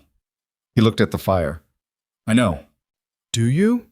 He looked back at her. "What do you mean?" She chose the words carefully. "I mean that sometimes people hold on to what someone else would have thought because it's easier than deciding what they think themselves." The words sat between them. He didn't respond immediately, and she didn't press. The fire settled, and the creek went on, doing what it was doing, and the stars continued their indifferent arrangement overhead. "You're not wrong," he said finally. "I know." He almost smiled. "Almost. You always know." "I usually have a working hypothesis," she said. "It's not the same thing." He did smile then, briefly. The smile she'd seen 3 or 4 times in the weeks she'd been here. Not a performed smile, but an involuntary one. The kind that happened before the decision to smile did. She found she'd become quietly attentive to those smiles without having decided to be. She put that observation away and looked at the fire. Millhaven was 3 times the size of Black Ridge Valley and had the particular quality of a town that was still deciding what it was going to be.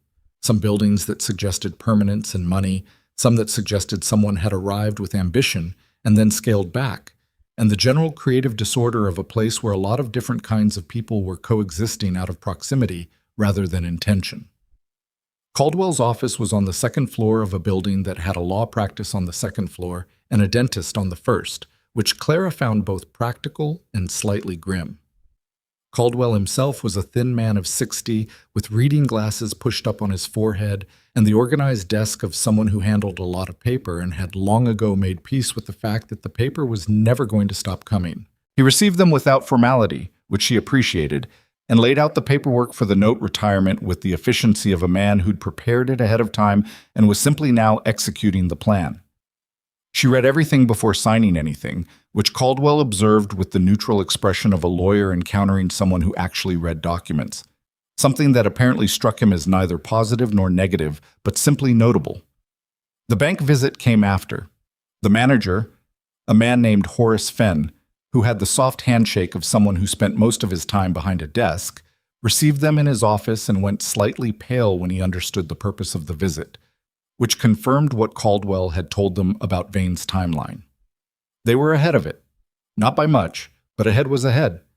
Fenn processed the retirement with professional composure, and she watched his face while he did, and she saw the specific quality of a man recalculating several things simultaneously and trying not to show it. He handed Elias the documentation of the retired note with a handshake and a pleasant expression, and Elias thanked him without warmth, and they left. On the street outside the bank, Elias stood still for a moment. She stood beside him and waited. "That's it?" he said. "That's it.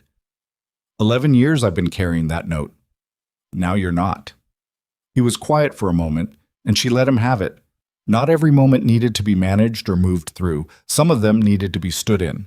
He stood in this one for a minute, and then he nodded once, the way he nodded when something was settled, and they went to find something to eat. They were in a small restaurant, not fine, but clean, the kind of place that served food that tasted like someone had cooked it, rather than like someone had assembled it. When Clara saw Vane. He came in through the door with a man she didn't recognize and stopped when he saw them. And she watched his face do something she'd been waiting to see, the calculation failing to reach a conclusion in time. He was a man who was very good at arranging his face before he arrived at a situation. This time, the situation had arrived before him. He recovered because he was good, but not quickly enough that she didn't mark the gap. He came to their table. He brought the warmth back into his expression as he walked, reassembling it piece by piece, and by the time he stopped beside them, it was very nearly convincing. "Crow," he said. "Miss Whitmore, what brings you to Millhaven?" "Business," Elias said. "Of course." Vane looked between them with the pleasant expression of a man who is doing arithmetic behind a pleasant face. The valley needs more people willing to conduct their business in person. It shows investment. "We retired the note," Clara said. She said it without drama, the way you said something that was simply true and didn't require decoration. She watched it hit him. It was subtle, a very small contraction around the eyes, a microsecond of reorganization before the expression settled back into warmth. But she saw it, and she suspected Elias saw it too. "Well," Vane said, "that's a significant thing. Congratulations." He paused. "The property must be doing well." "It is," Clara said. He looked at her for a moment with the focused attention of a man who was revising a significant number of assumptions. She held his gaze comfortably and didn't offer him anything else. And after a moment he told them to enjoy their meal and went to his own table. And she watched him go with the particular satisfaction of having accomplished exactly what she'd intended to accomplish without having said anything that wasn't true. Elias picked up his fork. "Was that necessary?" "Yes," she said. "He needed to know we knew, and he needed to know we knew he knew. Now he does. And that changes his calculations. It removes the premise of his calculation," she said. "There's a difference." She looked at her food. "He's patient and he's good, and he's going to look for another angle, but it won't be that one." The ride back from Millhaven took longer than the ride there, because the weather changed partway through the second day, and they got the tail end of a late-season storm, the kind of rain that came down without the drama of thunder and just settled in and kept going, steady and determined and cold. She wrapped her coat tighter and kept her head down, and the horses moved through it with the disgruntled patience of animals that understood the weather was a condition and not a problem to be solved. They stopped earlier than planned at a farmstead that took in travelers, a woman named Ada running it alone since her husband had died the previous winter. Clara knew this because Ada said so inside the first 5 minutes, not as complaint but as context, the way frontier women described their situations because the situation was the relevant information. Ada had 3 children under the age of 10 and a workload that showed it. Clara helped with the evening meal without being asked, and they ate together at a table that was both domestic and slightly chaotic, the youngest child asleep in Ada's lap by the end of the meal, the other 2 negotiating some territorial arrangement involving a wooden toy that seemed to have complex rules, and it was the most ordinary evening Clara had spent in months. She noticed Elias watching the children with an expression she hadn't seen from him before. Not longing, exactly. Something more complicated than that.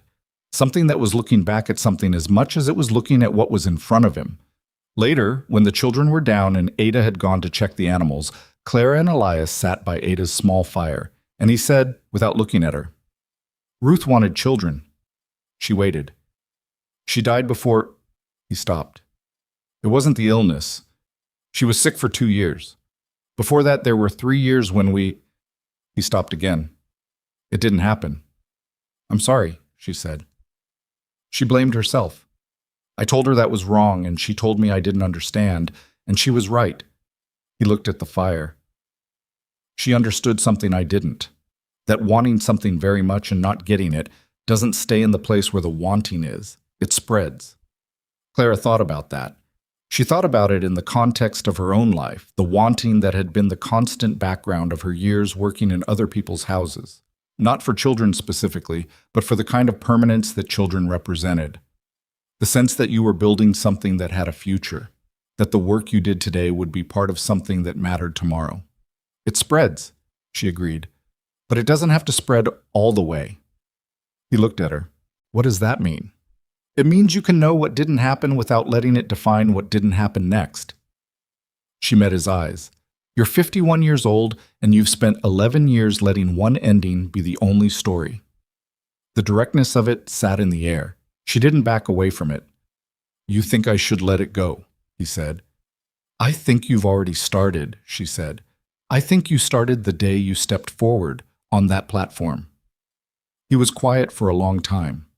The fire went through one of its slow cycles, brightening and dimming. What are you saying? He said, quietly, carefully. I'm saying that I know why you said what you said on the platform, she said. You said you needed someone to manage the property. And that was true, but it wasn't all that was true. He looked at her. She looked back. No, he said. It wasn't. The word between them expanded into the silence, not a declaration, not a question, just a thing becoming acknowledged that had been real for some time, moving at the pace of two people who'd both been hurt in different ways and had both learned that moving carefully was not the same as not moving. She was the one who looked away first. Back to the fire. We should sleep, she said. The road tomorrow is long. Clara. She looked at him. Thank you, he said, for the note, for the plan, for not, he stopped, for not treating this place like somewhere you were just passing through. She held his gaze. It's mine too, she said simply. I've decided that. He nodded. Once. The nodding when something is settled. She went to the room Ada had given her and lay on the narrow bed and listened to the rain on the roof, which had gentled from its earlier determination into something that was almost considerate, and she thought about the note retired and Vane's face in the restaurant, and the mountain waiting ahead of them, and the south pasture that would do better next season, now that she knew about the clay in the northeast corner. She thought about Elias saying it wasn't all that was true, and the way he'd said it, not as an offering, not as a claim, but as an acknowledgement of something that had already been established and was simply now being named. She thought about what she'd said. It's mine too. I've decided that. And she was aware, lying in the dark with the rain continuing its quiet work on the roof, that she'd meant it in more than one way, and that Elias had understood all the ways she'd meant it, and that neither of them had needed to say more than that. The next morning, they were back on the road before Ada's children were up.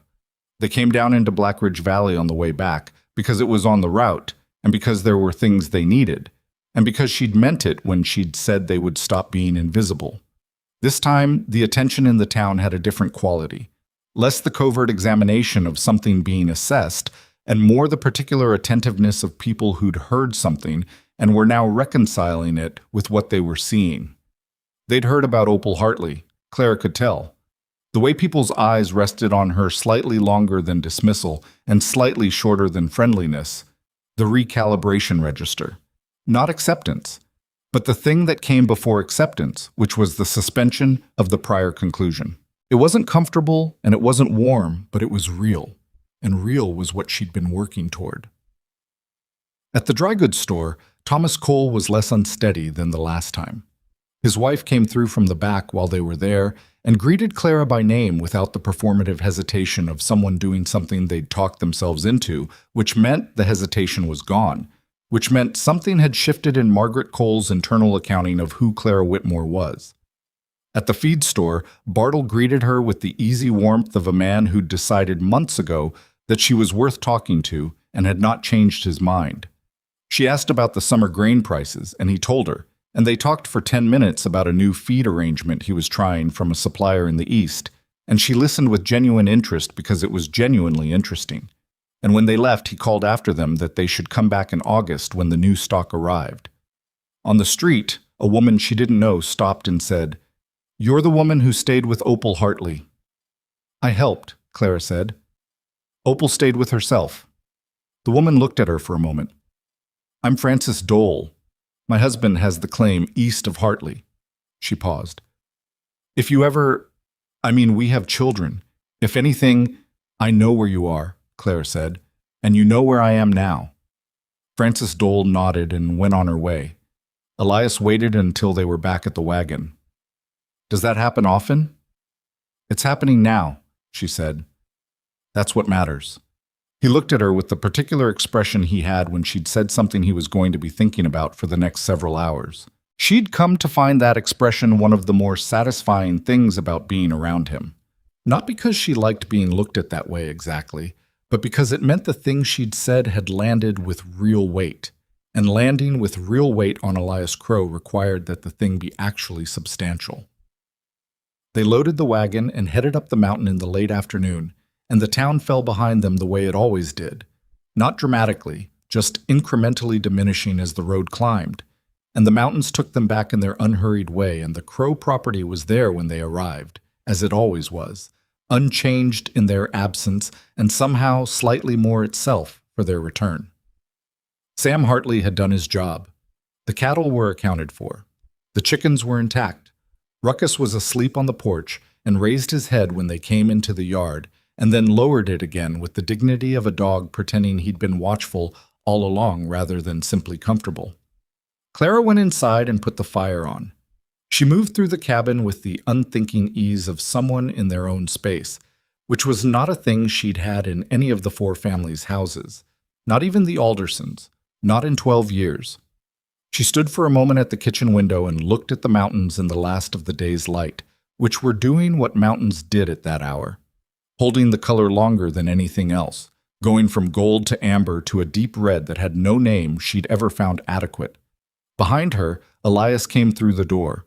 She heard him stop in the kitchen doorway, heard the particular quality of the pause, not hesitation, but the pause of someone settling into a space that felt right. Home, he said, not to her specifically, just the word, said to the room or to himself or to no particular audience, in the tone of someone acknowledging something true. She kept looking at the mountains. Home, she agreed. The letter from Aldous Vane arrived on a Tuesday in early July, 3 weeks after they returned from Millhaven. Clara was in the south pasture when Sam Hartley brought it up from town, and she came back to find it on the kitchen table with Elias standing beside it in the way he stood beside things he hadn't decided how to handle yet. Not avoiding it, just not moving toward it either. She picked it up and read it. It was well written. She'd expected that. Vane was too careful to send something that could be used against him, so the letter contained nothing threatening and nothing false. What it contained, arranged in the pleasant language of a man extending a professional courtesy, was an offer to purchase the full Crow property at what he described as a fair market valuation, with generous terms for relocation assistance, and an expression of his sincere admiration for what they'd accomplished on the land. He called it a natural transition opportunity. He called the valuation generous twice, which meant he knew it wasn't. She set the letter down. He knows the note is gone, she said. Yes. So this is the next angle. He's been patient, Elias said. I'll give him that. She looked at the letter again. The valuation he'd named was real enough to be taken seriously and low enough to be insulting if you knew what the land was actually worth, which she did because she'd spent 6 months learning every acre of it.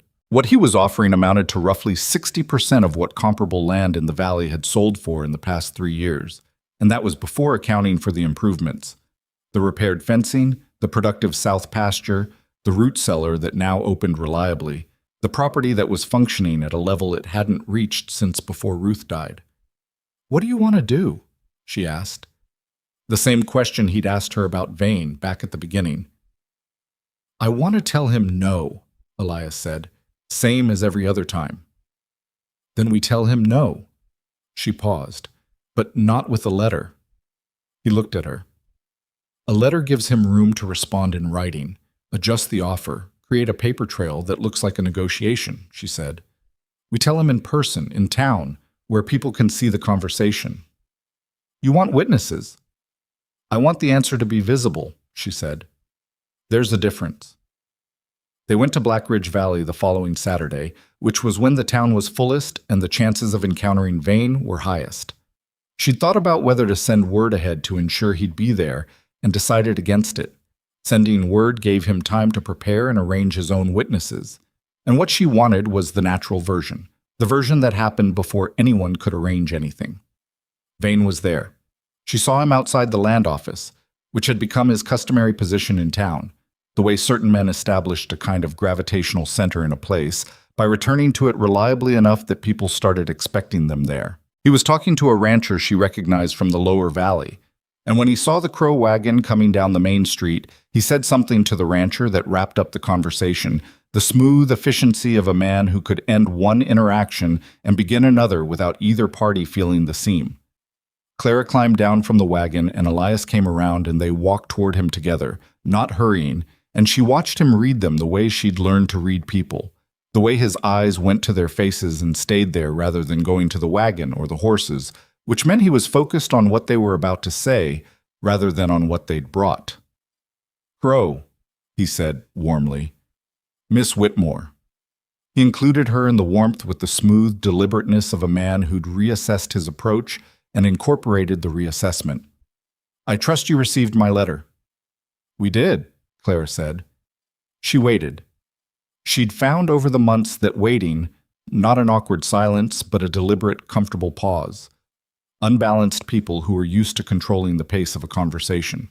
Vane was good, but he was not immune. He moved slightly, almost imperceptibly, filling the space her pause had created. "I hope you'll consider it seriously," he said. "The offer is a strong one, given current market conditions." "It's 60% of fair value," she said. Not aggressively, just accurately. Something moved across his face. "The calculation is more nuanced than—" "We're not selling," Elias said. The three words came out flat and final, with the particular quality that Elias's voice had when he was done with the subject. Clara had heard that quality before, and she knew what it meant, and apparently so did Vane, because something behind his eyes registered it as something different from previous refusals. "I understand," Vane said, in the pleasant voice of a man accepting a temporary setback. "The offer remains open, of course. Situations change." "They do," Clara agreed. "The situation on the Crow property has changed considerably in the last 6 months. It will continue to change." She met his eyes.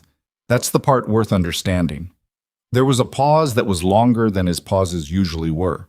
She could see him working the assessment, not the property assessment, but the assessment of her, the recalculation of what he was dealing with here that had been ongoing since the day outside the restaurant in Millhaven. He'd gone in expecting a woman in a precarious position who might be leveraged through her connection to the property, and he'd found something considerably more inconvenient. "I have no doubt," he said, finally.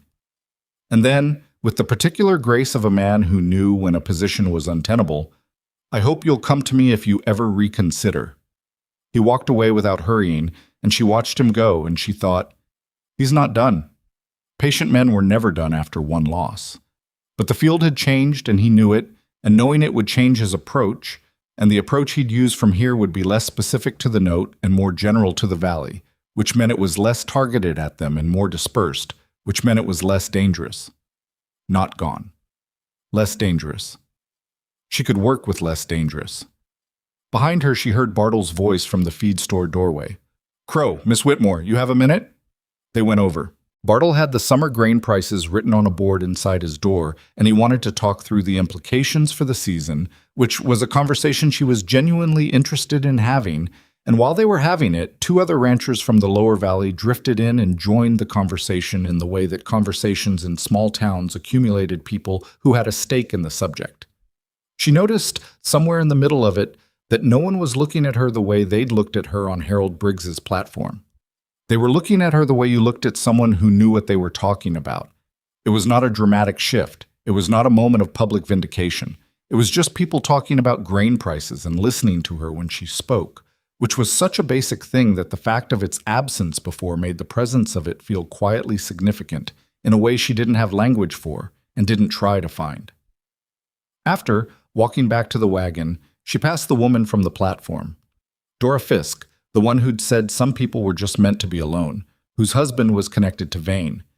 Dora Fisk was coming out of the dry goods store, and she stopped when she saw Clara, and there was a moment between them that had the particular texture of an unresolved thing encountering the person it was unresolved with. Clara looked at her. Not with hostility, not with the performed graciousness of someone demonstrating their superiority by being kind to someone who'd been unkind. Just looked at her, the way you looked at a person you were acknowledging existed. Dora Fisk looked back, and then she did something Clara hadn't expected. She nodded, small, slightly stiff.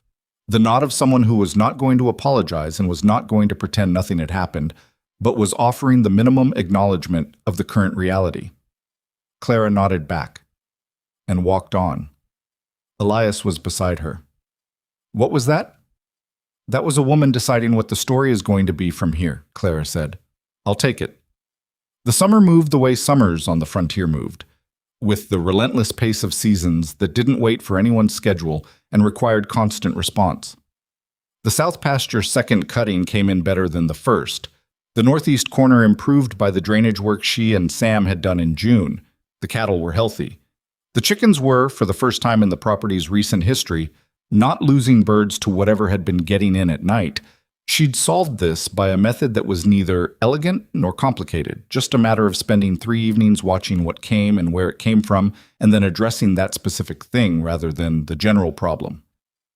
Sam Hartley had become a fixture at the property by midsummer, which had happened gradually enough that she couldn't have named the exact moment it became a given rather than a visit. He was 19 and learning, and he had the quality she valued most in people who were learning, which was that he understood the difference between asking questions and performing the asking of questions. When he asked something, he wanted the answer, not the credit for having thought to ask. He'd started staying for dinner on the evenings he worked late, which had happened first by accident and then by a comfortable mutual adjustment. And those dinners, the 3 of them at the table with the window going dark outside, and Ruckus in his spot by the stove, were some of the most ordinary evenings Clara had experienced in years, and she found she valued them precisely because of their ordinariness, the way you valued things that had been absent long enough that their presence felt remarkable. In August, Opal Hartley came up the mountain for the first time since her recovery. She came with Martin and Sam, the 3 of them in the family wagon, and Opal had the slightly careful quality of someone recently returned to full confidence in their body, moving with a new awareness of her own physical presence. The way people moved after illness had reminded them that the body was not a guaranteed thing. She was a spare, sharp-eyed woman in her early 60s, and she looked at the property and the cabin and the South Pasture with the assessing gaze of someone who'd heard things and was now calibrating them against what she saw. She looked at Clara with the same gaze. "You're the one who talked to me all night," she said. "I talked," Clara said. "You did the work." Opal looked at her steadily for another moment. "I heard some of it. Not clearly, but I heard a voice." She paused. "It helped.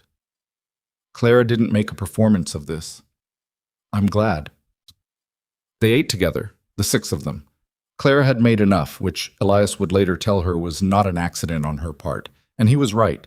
And the meal was the kind that started formal and ended easy, the formality dissolving around the second round of coffee when Martin Hartley started telling a story about a fence dispute from 10 years ago that involved a mule with unusually strong opinions, and that Elias apparently knew the other side of. She watched the 2 men across the table from each other, the conversation moving between them with the ease of people who'd known each other for years and had simply been out of the habit of talking, and she thought about how much of what people called isolation was really just an interrupted habit, a path grown over from disuse but still there underneath.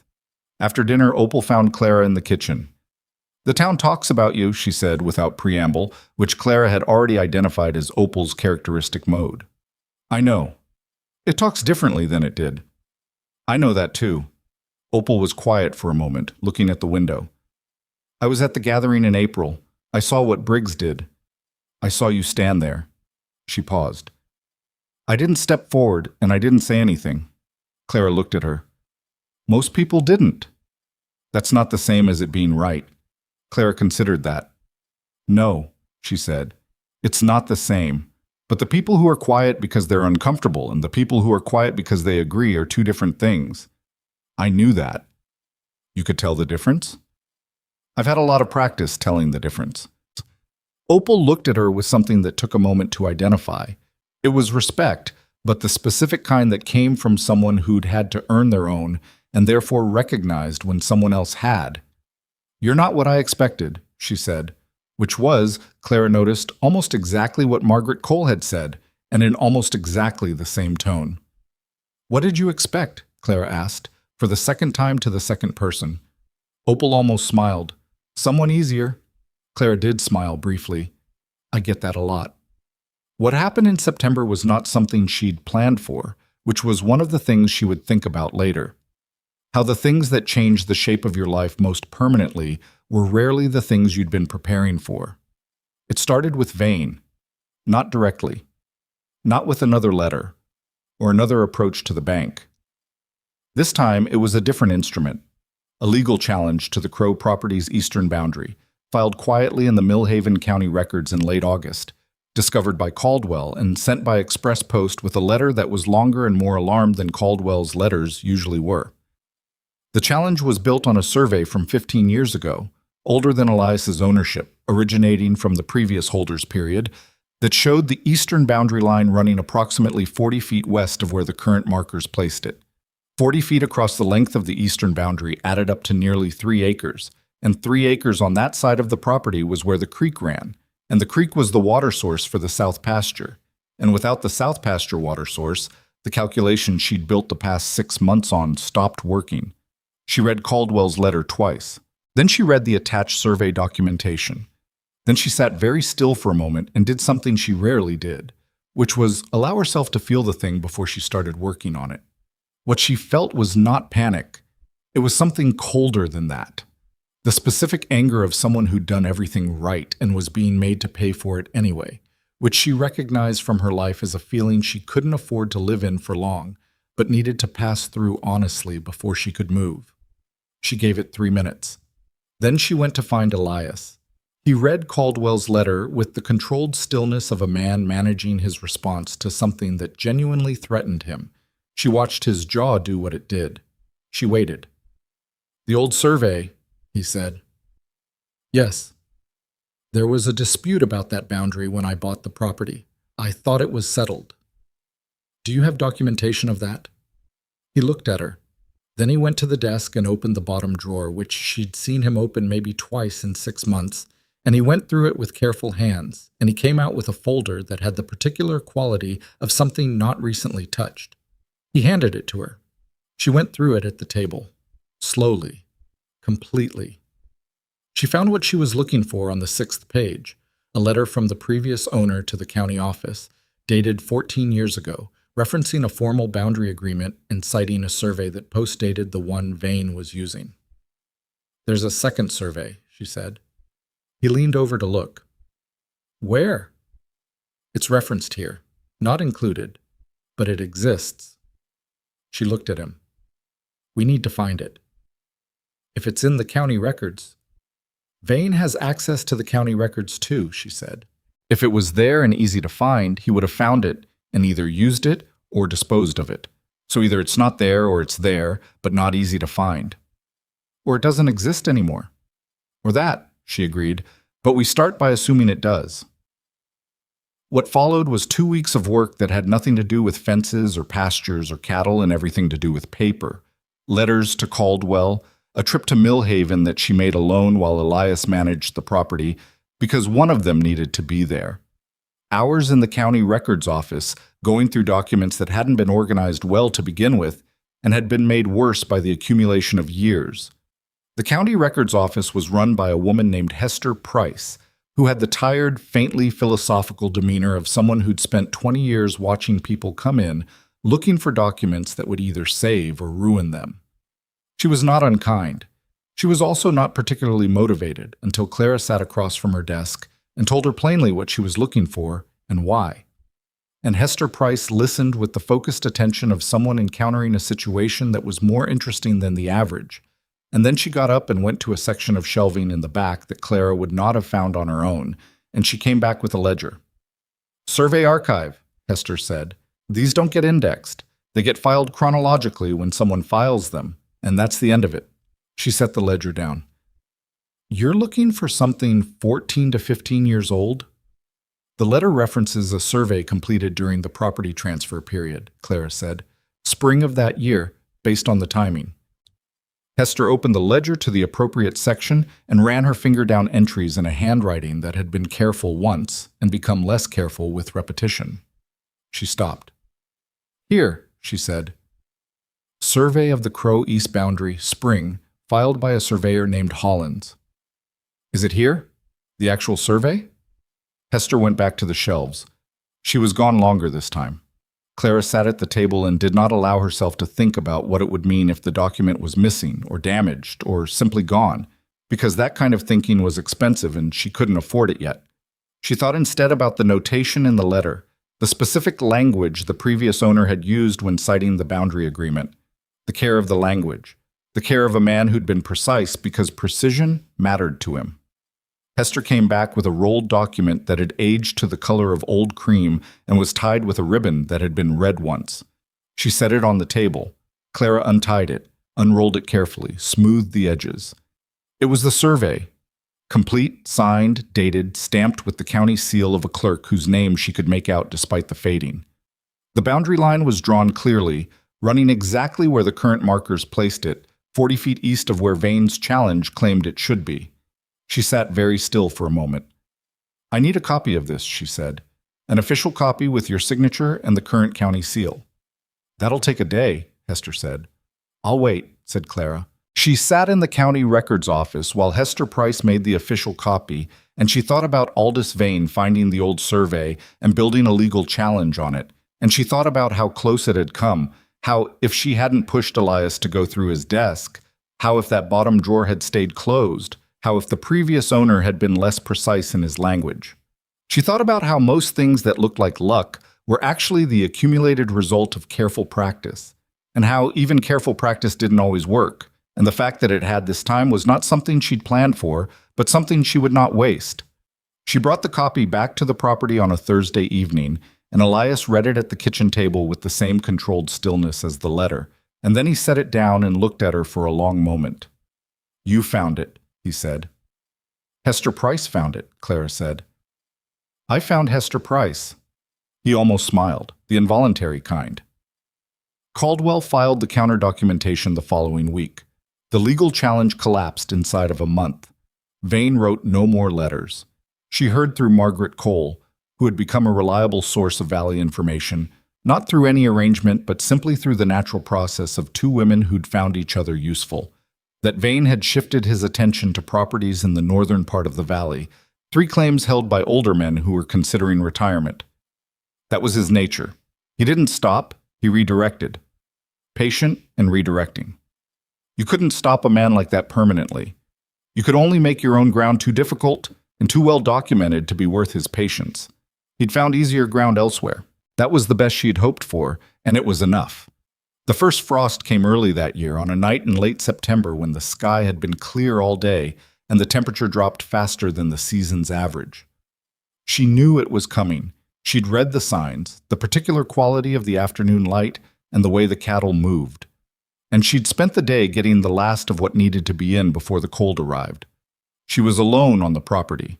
Elias had gone to help Martin Hartley with a fencing problem that had become urgent, and Sam was with him, and she'd been working from before sunrise to get the preservation work finished. By late afternoon, she was tired in the satisfying way, the kind that had accomplishment in it, that was evidence of something done rather than something endured. She was in the root cellar, doing the final check of what was stored, when she heard the wagon. She came up and saw Margaret Cole coming into the yard, which was unusual enough at this hour that she stood and looked. Margaret climbed down with the care of a woman who'd had a long day. She had a basket covered with a cloth, which she carried without offering an explanation for it. I won't stay, she said. Thomas doesn't know I'm here, which I mention because he's decided he doesn't mind anymore, but he's still adjusting to the not minding. A pause. I wanted to bring something for... She stopped. I'm not good at this. You could just give me the basket, Clara said. Margaret handed over the basket. Under the cloth were preserves, 6 jars, 3 of each kind, And Clara recognized the quality of them because she'd been putting up preserves her whole adult life, and she knew what care looked like in a jar. She looked at Margaret. "They're better than what you could make yourself," Margaret said, which was probably not true but was Margaret's way of offering something without softening it into sentiment. "I doubt that," Clara said, "but I'll test the theory." Margaret almost smiled. "There are people in this valley," she said after a moment, "who thought that what Briggs did was wrong. Not everyone who was quiet agreed with what was happening. Some of us were just quiet," Clara said. "Yes." Clara held the basket and looked at this woman who'd come out to her property twice now without her husband knowing, and who made excellent preserves, and who was trying in her own angular way to say something she didn't have the easy vocabulary for. "It matters," Clara said, "that you came, both times." Margaret nodded once, in the manner of someone receiving something without making it larger than it needed to be, which Clara recognized as the same manner she herself used and therefore understood. After Margaret left, Clara stood in the yard for a moment in the cooling air with the basket. The sun was going. The frost would be here before morning. She could feel it in the air already, that particular stillness that came before cold settled in, the world pausing before it changed. She went inside and put the basket on the table and started the fire, and she thought about Margaret Cole standing in her own yard not doing anything, and watching a woman stand on a platform for 47 minutes, and she thought about how that was the thing no one talked about. Not the people who were cruel and not the people who were kind, but the people who were simply there and watching and doing nothing, and how those people outnumbered both of the others, and how the world you lived in was mostly built by the decisions of the middle, by whether the people who weren't cruel finally decided to speak or stayed quiet. She thought about what it meant that Margaret had come, not once, but twice, not because she had to, but because she'd decided it was the right thing, which was the only reason that actually meant anything. Elias came back from the Hartley place after dark. He came in with the cold on his coat and found her at the table with the account book open, which was where he usually found her in the evenings. And he noticed the 6 jars on the shelf immediately, because he noticed things. And he looked at them, and then at her. "Margaret Cole," she said. He looked at the jars for another moment. Then he took off his coat and hung it, and sat down across from her. "How's the count?" "Good," she said. "Better than last year on every measure." She turned the account book to face him and showed him the columns. He looked at them for a real while, not the quick glance of a man performing interest, but the sustained look of someone reading numbers that meant something to them. "This is—" He stopped. "I know. This isn't what it was 6 months ago." "No," she said. "It isn't." He looked at her across the table, and she looked back, and what passed between them in that look was the kind of thing that didn't need language, the accounting of what they'd built, not just in the numbers on the page, but in the full sense of the word, what had been constructed, and what had been repaired, and what had simply been found to already exist, waiting for the right conditions to become visible. "There's something I want to say," he said. She waited. He looked at the table for a moment, not avoiding her eyes, preparing the way he prepared for things that mattered. "When I stepped forward at that gathering," he said, "I told you I needed someone to manage the property, and I told you that was true." He paused. "It was true, but I knew when I said it that it wasn't the whole truth." "I know," she said. "I know you know," he said, "but I want to say the whole thing, not for you. You don't need it, for me." He looked up. "I saw you standing there and I understood something, that what was happening to you was, I don't know the right word, a waste. The specific kind of waste where something real and substantial gets dismissed because the people doing the dismissing haven't developed the capacity to see it." He paused. "I've known that feeling, not the same way, but I've known it." "After Ruth," she said. "After Ruth, yes. The way people looked at me, or stopped looking, more accurately.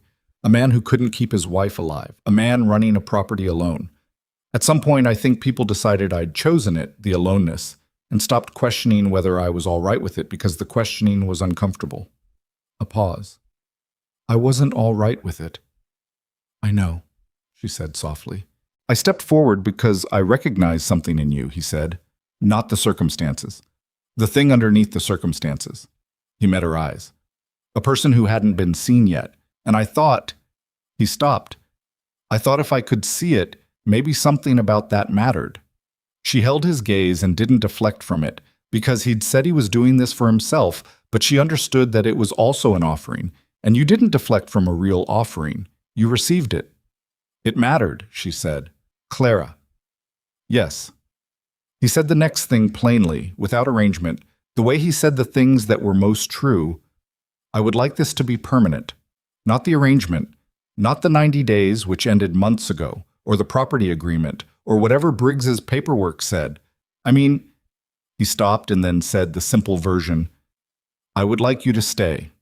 Not as the person who manages this place, as the person who is here. She was quiet for a moment, not uncertain. She knew her answer, but she wanted to be precise, because precision was how she said things that mattered. I told you months ago that I'd decided this was mine, she said. I meant it then. I mean it now. She paused. I'm not staying because I don't have somewhere else to go. I'm staying because this is where I want to be. That's the difference. I know the difference, he said. I know you do, she said. That's partly why. The fire was going well, and the frost was settling outside, and the mountains were doing what they always did at night, becoming something close and enormous in the dark. And Ruckus moved from his spot to the rug by the stove with his usual performance of dignity, and the kitchen was warm and the jars on the shelf were the color of summer against the winter that was coming, and neither of them spoke for a while. It was Elias who reached across the table, not dramatically, just his hand on the table between them, open. An ordinary gesture with nothing ordinary about it, coming from a man who didn't make gestures. She put her hand in his. They married in October, in the Black Ridge Valley Meeting Hall, which held more people than Clara had expected would come. Not the whole town. There were people who didn't come, and she knew who they were, and she held no particular feeling about it, because you couldn't require people to change faster than they were capable of changing. And some people were going to take longer, and some were never going to, and what you did with that was keep going. But the hall held enough people that she had to revise the count twice when she first walked in. Martin and Opal Hartley were there. Sam stood near the back, cleaned up to a degree that she could see had cost him real effort, and he stood straight and watched the proceedings with the serious face of someone attending something they understood to be important. Margaret Cole was there without Thomas, who was still adjusting to the not minding. Bartle was there. Francis Dole from the neighboring claim. The doctor from Millhaven, who'd come back for Opal, had heard about it through some channel and sent a written message that Caldwell delivered in person. Caldwell was there. Harold Briggs was there, which surprised her most of all. He came in late and stood at the back, and she didn't speak to him, but she saw him, and she thought about the platform and the 47 minutes and the sound of his gavel, and she thought about how the same man could be the instrument of your worst moment and the witness of your best one, and what that said about people, that they were rarely entirely one thing, that the cruelty and the presence afterward were both real, and that being honest about a person meant holding both at the same time. She was not a romantic about it. She didn't forgive Briggs his platform in the moment of seeing him at her wedding, but she registered his presence as a data point about how people moved and changed and showed up imperfectly in the places where showing up imperfectly was still better than not showing up at all. The ceremony was short. She'd wanted it short. Elias had agreed to short without needing to discuss it, which was something she appreciated about him. The alignment on what mattered and what was ceremony for its own sake. They walked out of the hall into the October air, which was cold and clear in the way of autumn on the frontier. The kind of air that had texture to it, that you could feel on your face as a physical thing, and the mountains around the valley were already showing their winter colors. The gold of the aspens and the dark green of the pines, and above it all, the gray-white of the peaks that didn't change season to season, but looked different in every light. She stood in that air, and she thought about the platform. She thought about it because she thought about it sometimes, and she decided not to stop, not as punishment, not as wound-picking, but as information. The platform was part of the story, and she wasn't going to excise it because it had been painful. The painful parts were often the most instructive, if you could look at them directly. She'd stood on that platform and been told she was a burden. She'd stood there and heard herself described in the language of livestock, of investment risk, of inconvenience. She'd stood there for 47 minutes while the world demonstrated, with great efficiency and without apparent shame, the full scope of its indifference to what she actually was. And she'd stayed standing, not because she was stronger than the feeling. She'd felt every word. She'd felt the weight of every look that traveled over her and away.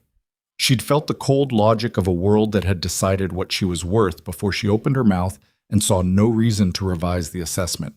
She'd stayed standing because the alternative was lowering her head, and lowering her head would have been the beginning of agreeing with them. And she had never, not once in 28 years of being told what she was and wasn't, agreed with them. That was the thing nobody talked about, she thought. Not the strength. People talked about strength the way they talked about weather, as something you either had or didn't, a condition rather than a practice. What they didn't talk about was the choosing, over and over, every time the world repeated its assessment of you, to maintain your own. Not because you were certain, not because you didn't feel the doubt, but because the doubt was your private business, and the world didn't have standing to administer it. She'd come to understand in the months on this mountain that the most important thing she'd ever done was not the medical work or the south pasture or the retirement of the note or the survey document in Hester Price's filing room. The most important thing she'd ever done was stand on that platform for 47 minutes and not look at the ground, because that was what Elias had seen. Not her competence. He hadn't known about her competence yet, not her practical value. He'd seen a person who was refusing, in the most public and uncomfortable possible circumstances, to participate in the dismissal of herself. And he'd recognized something in that, the same refusal that had kept him on this mountain alone for 11 years rather than sell the land or surrender the life or become the narrative that other people had written for him. Two people who'd been insisting on their own reality in the face of considerable pressure to accept someone else's version of it. Finding each other, somehow, in the middle of the world's general indifference. That was the story. Not the romance, though the romance was real. Not the property, though the property was real. The story was two stubborn, imperfect, damaged people who had kept going when the easier thing would have been to stop, and had ended up in the same place, and had built something there. Elias came and stood beside her in the October air, and she felt his shoulder beside hers, and they looked at the mountains together for a moment before the people inside found them and the afternoon began. Years later, not many years, but enough for the south pasture to be a reliable fact, and the property's reputation to have settled into something that didn't need defending. Enough for Sam Hartley to have his own claim and come back on Sundays with a wife Clara had approved of from the first handshake. Years later, she would be standing in the same yard on an October day, and a woman would come to the property, a young woman with a bag that held everything she owned and the specific look of someone who'd recently stood in a version of her own platform, and Clara would open the door and the woman would say, without quite knowing why she'd come here specifically, except that she'd heard, "I didn't know where else to go." And Clara would say, "Come in." Without ceremony, without making the moment larger than it needed to be. Just, come in. Because what she knew, what all of it had taught her in ways she couldn't have learned from the outside, was that the world's indifference was not personal. It was structural. It dismissed things it hadn't developed the capacity to see, and it kept doing so until someone who had developed that capacity stood in the gap and offered a different account. You couldn't fix the world's capacity all at once, but you could offer the different account, every time you had the chance, with the specificity of someone who understood exactly what was at stake. The mountains held the October light the way they held everything, without effort and without preference, equally available to whoever was willing to stay and look. She was willing. She had always been willing. That in the end was the whole of it.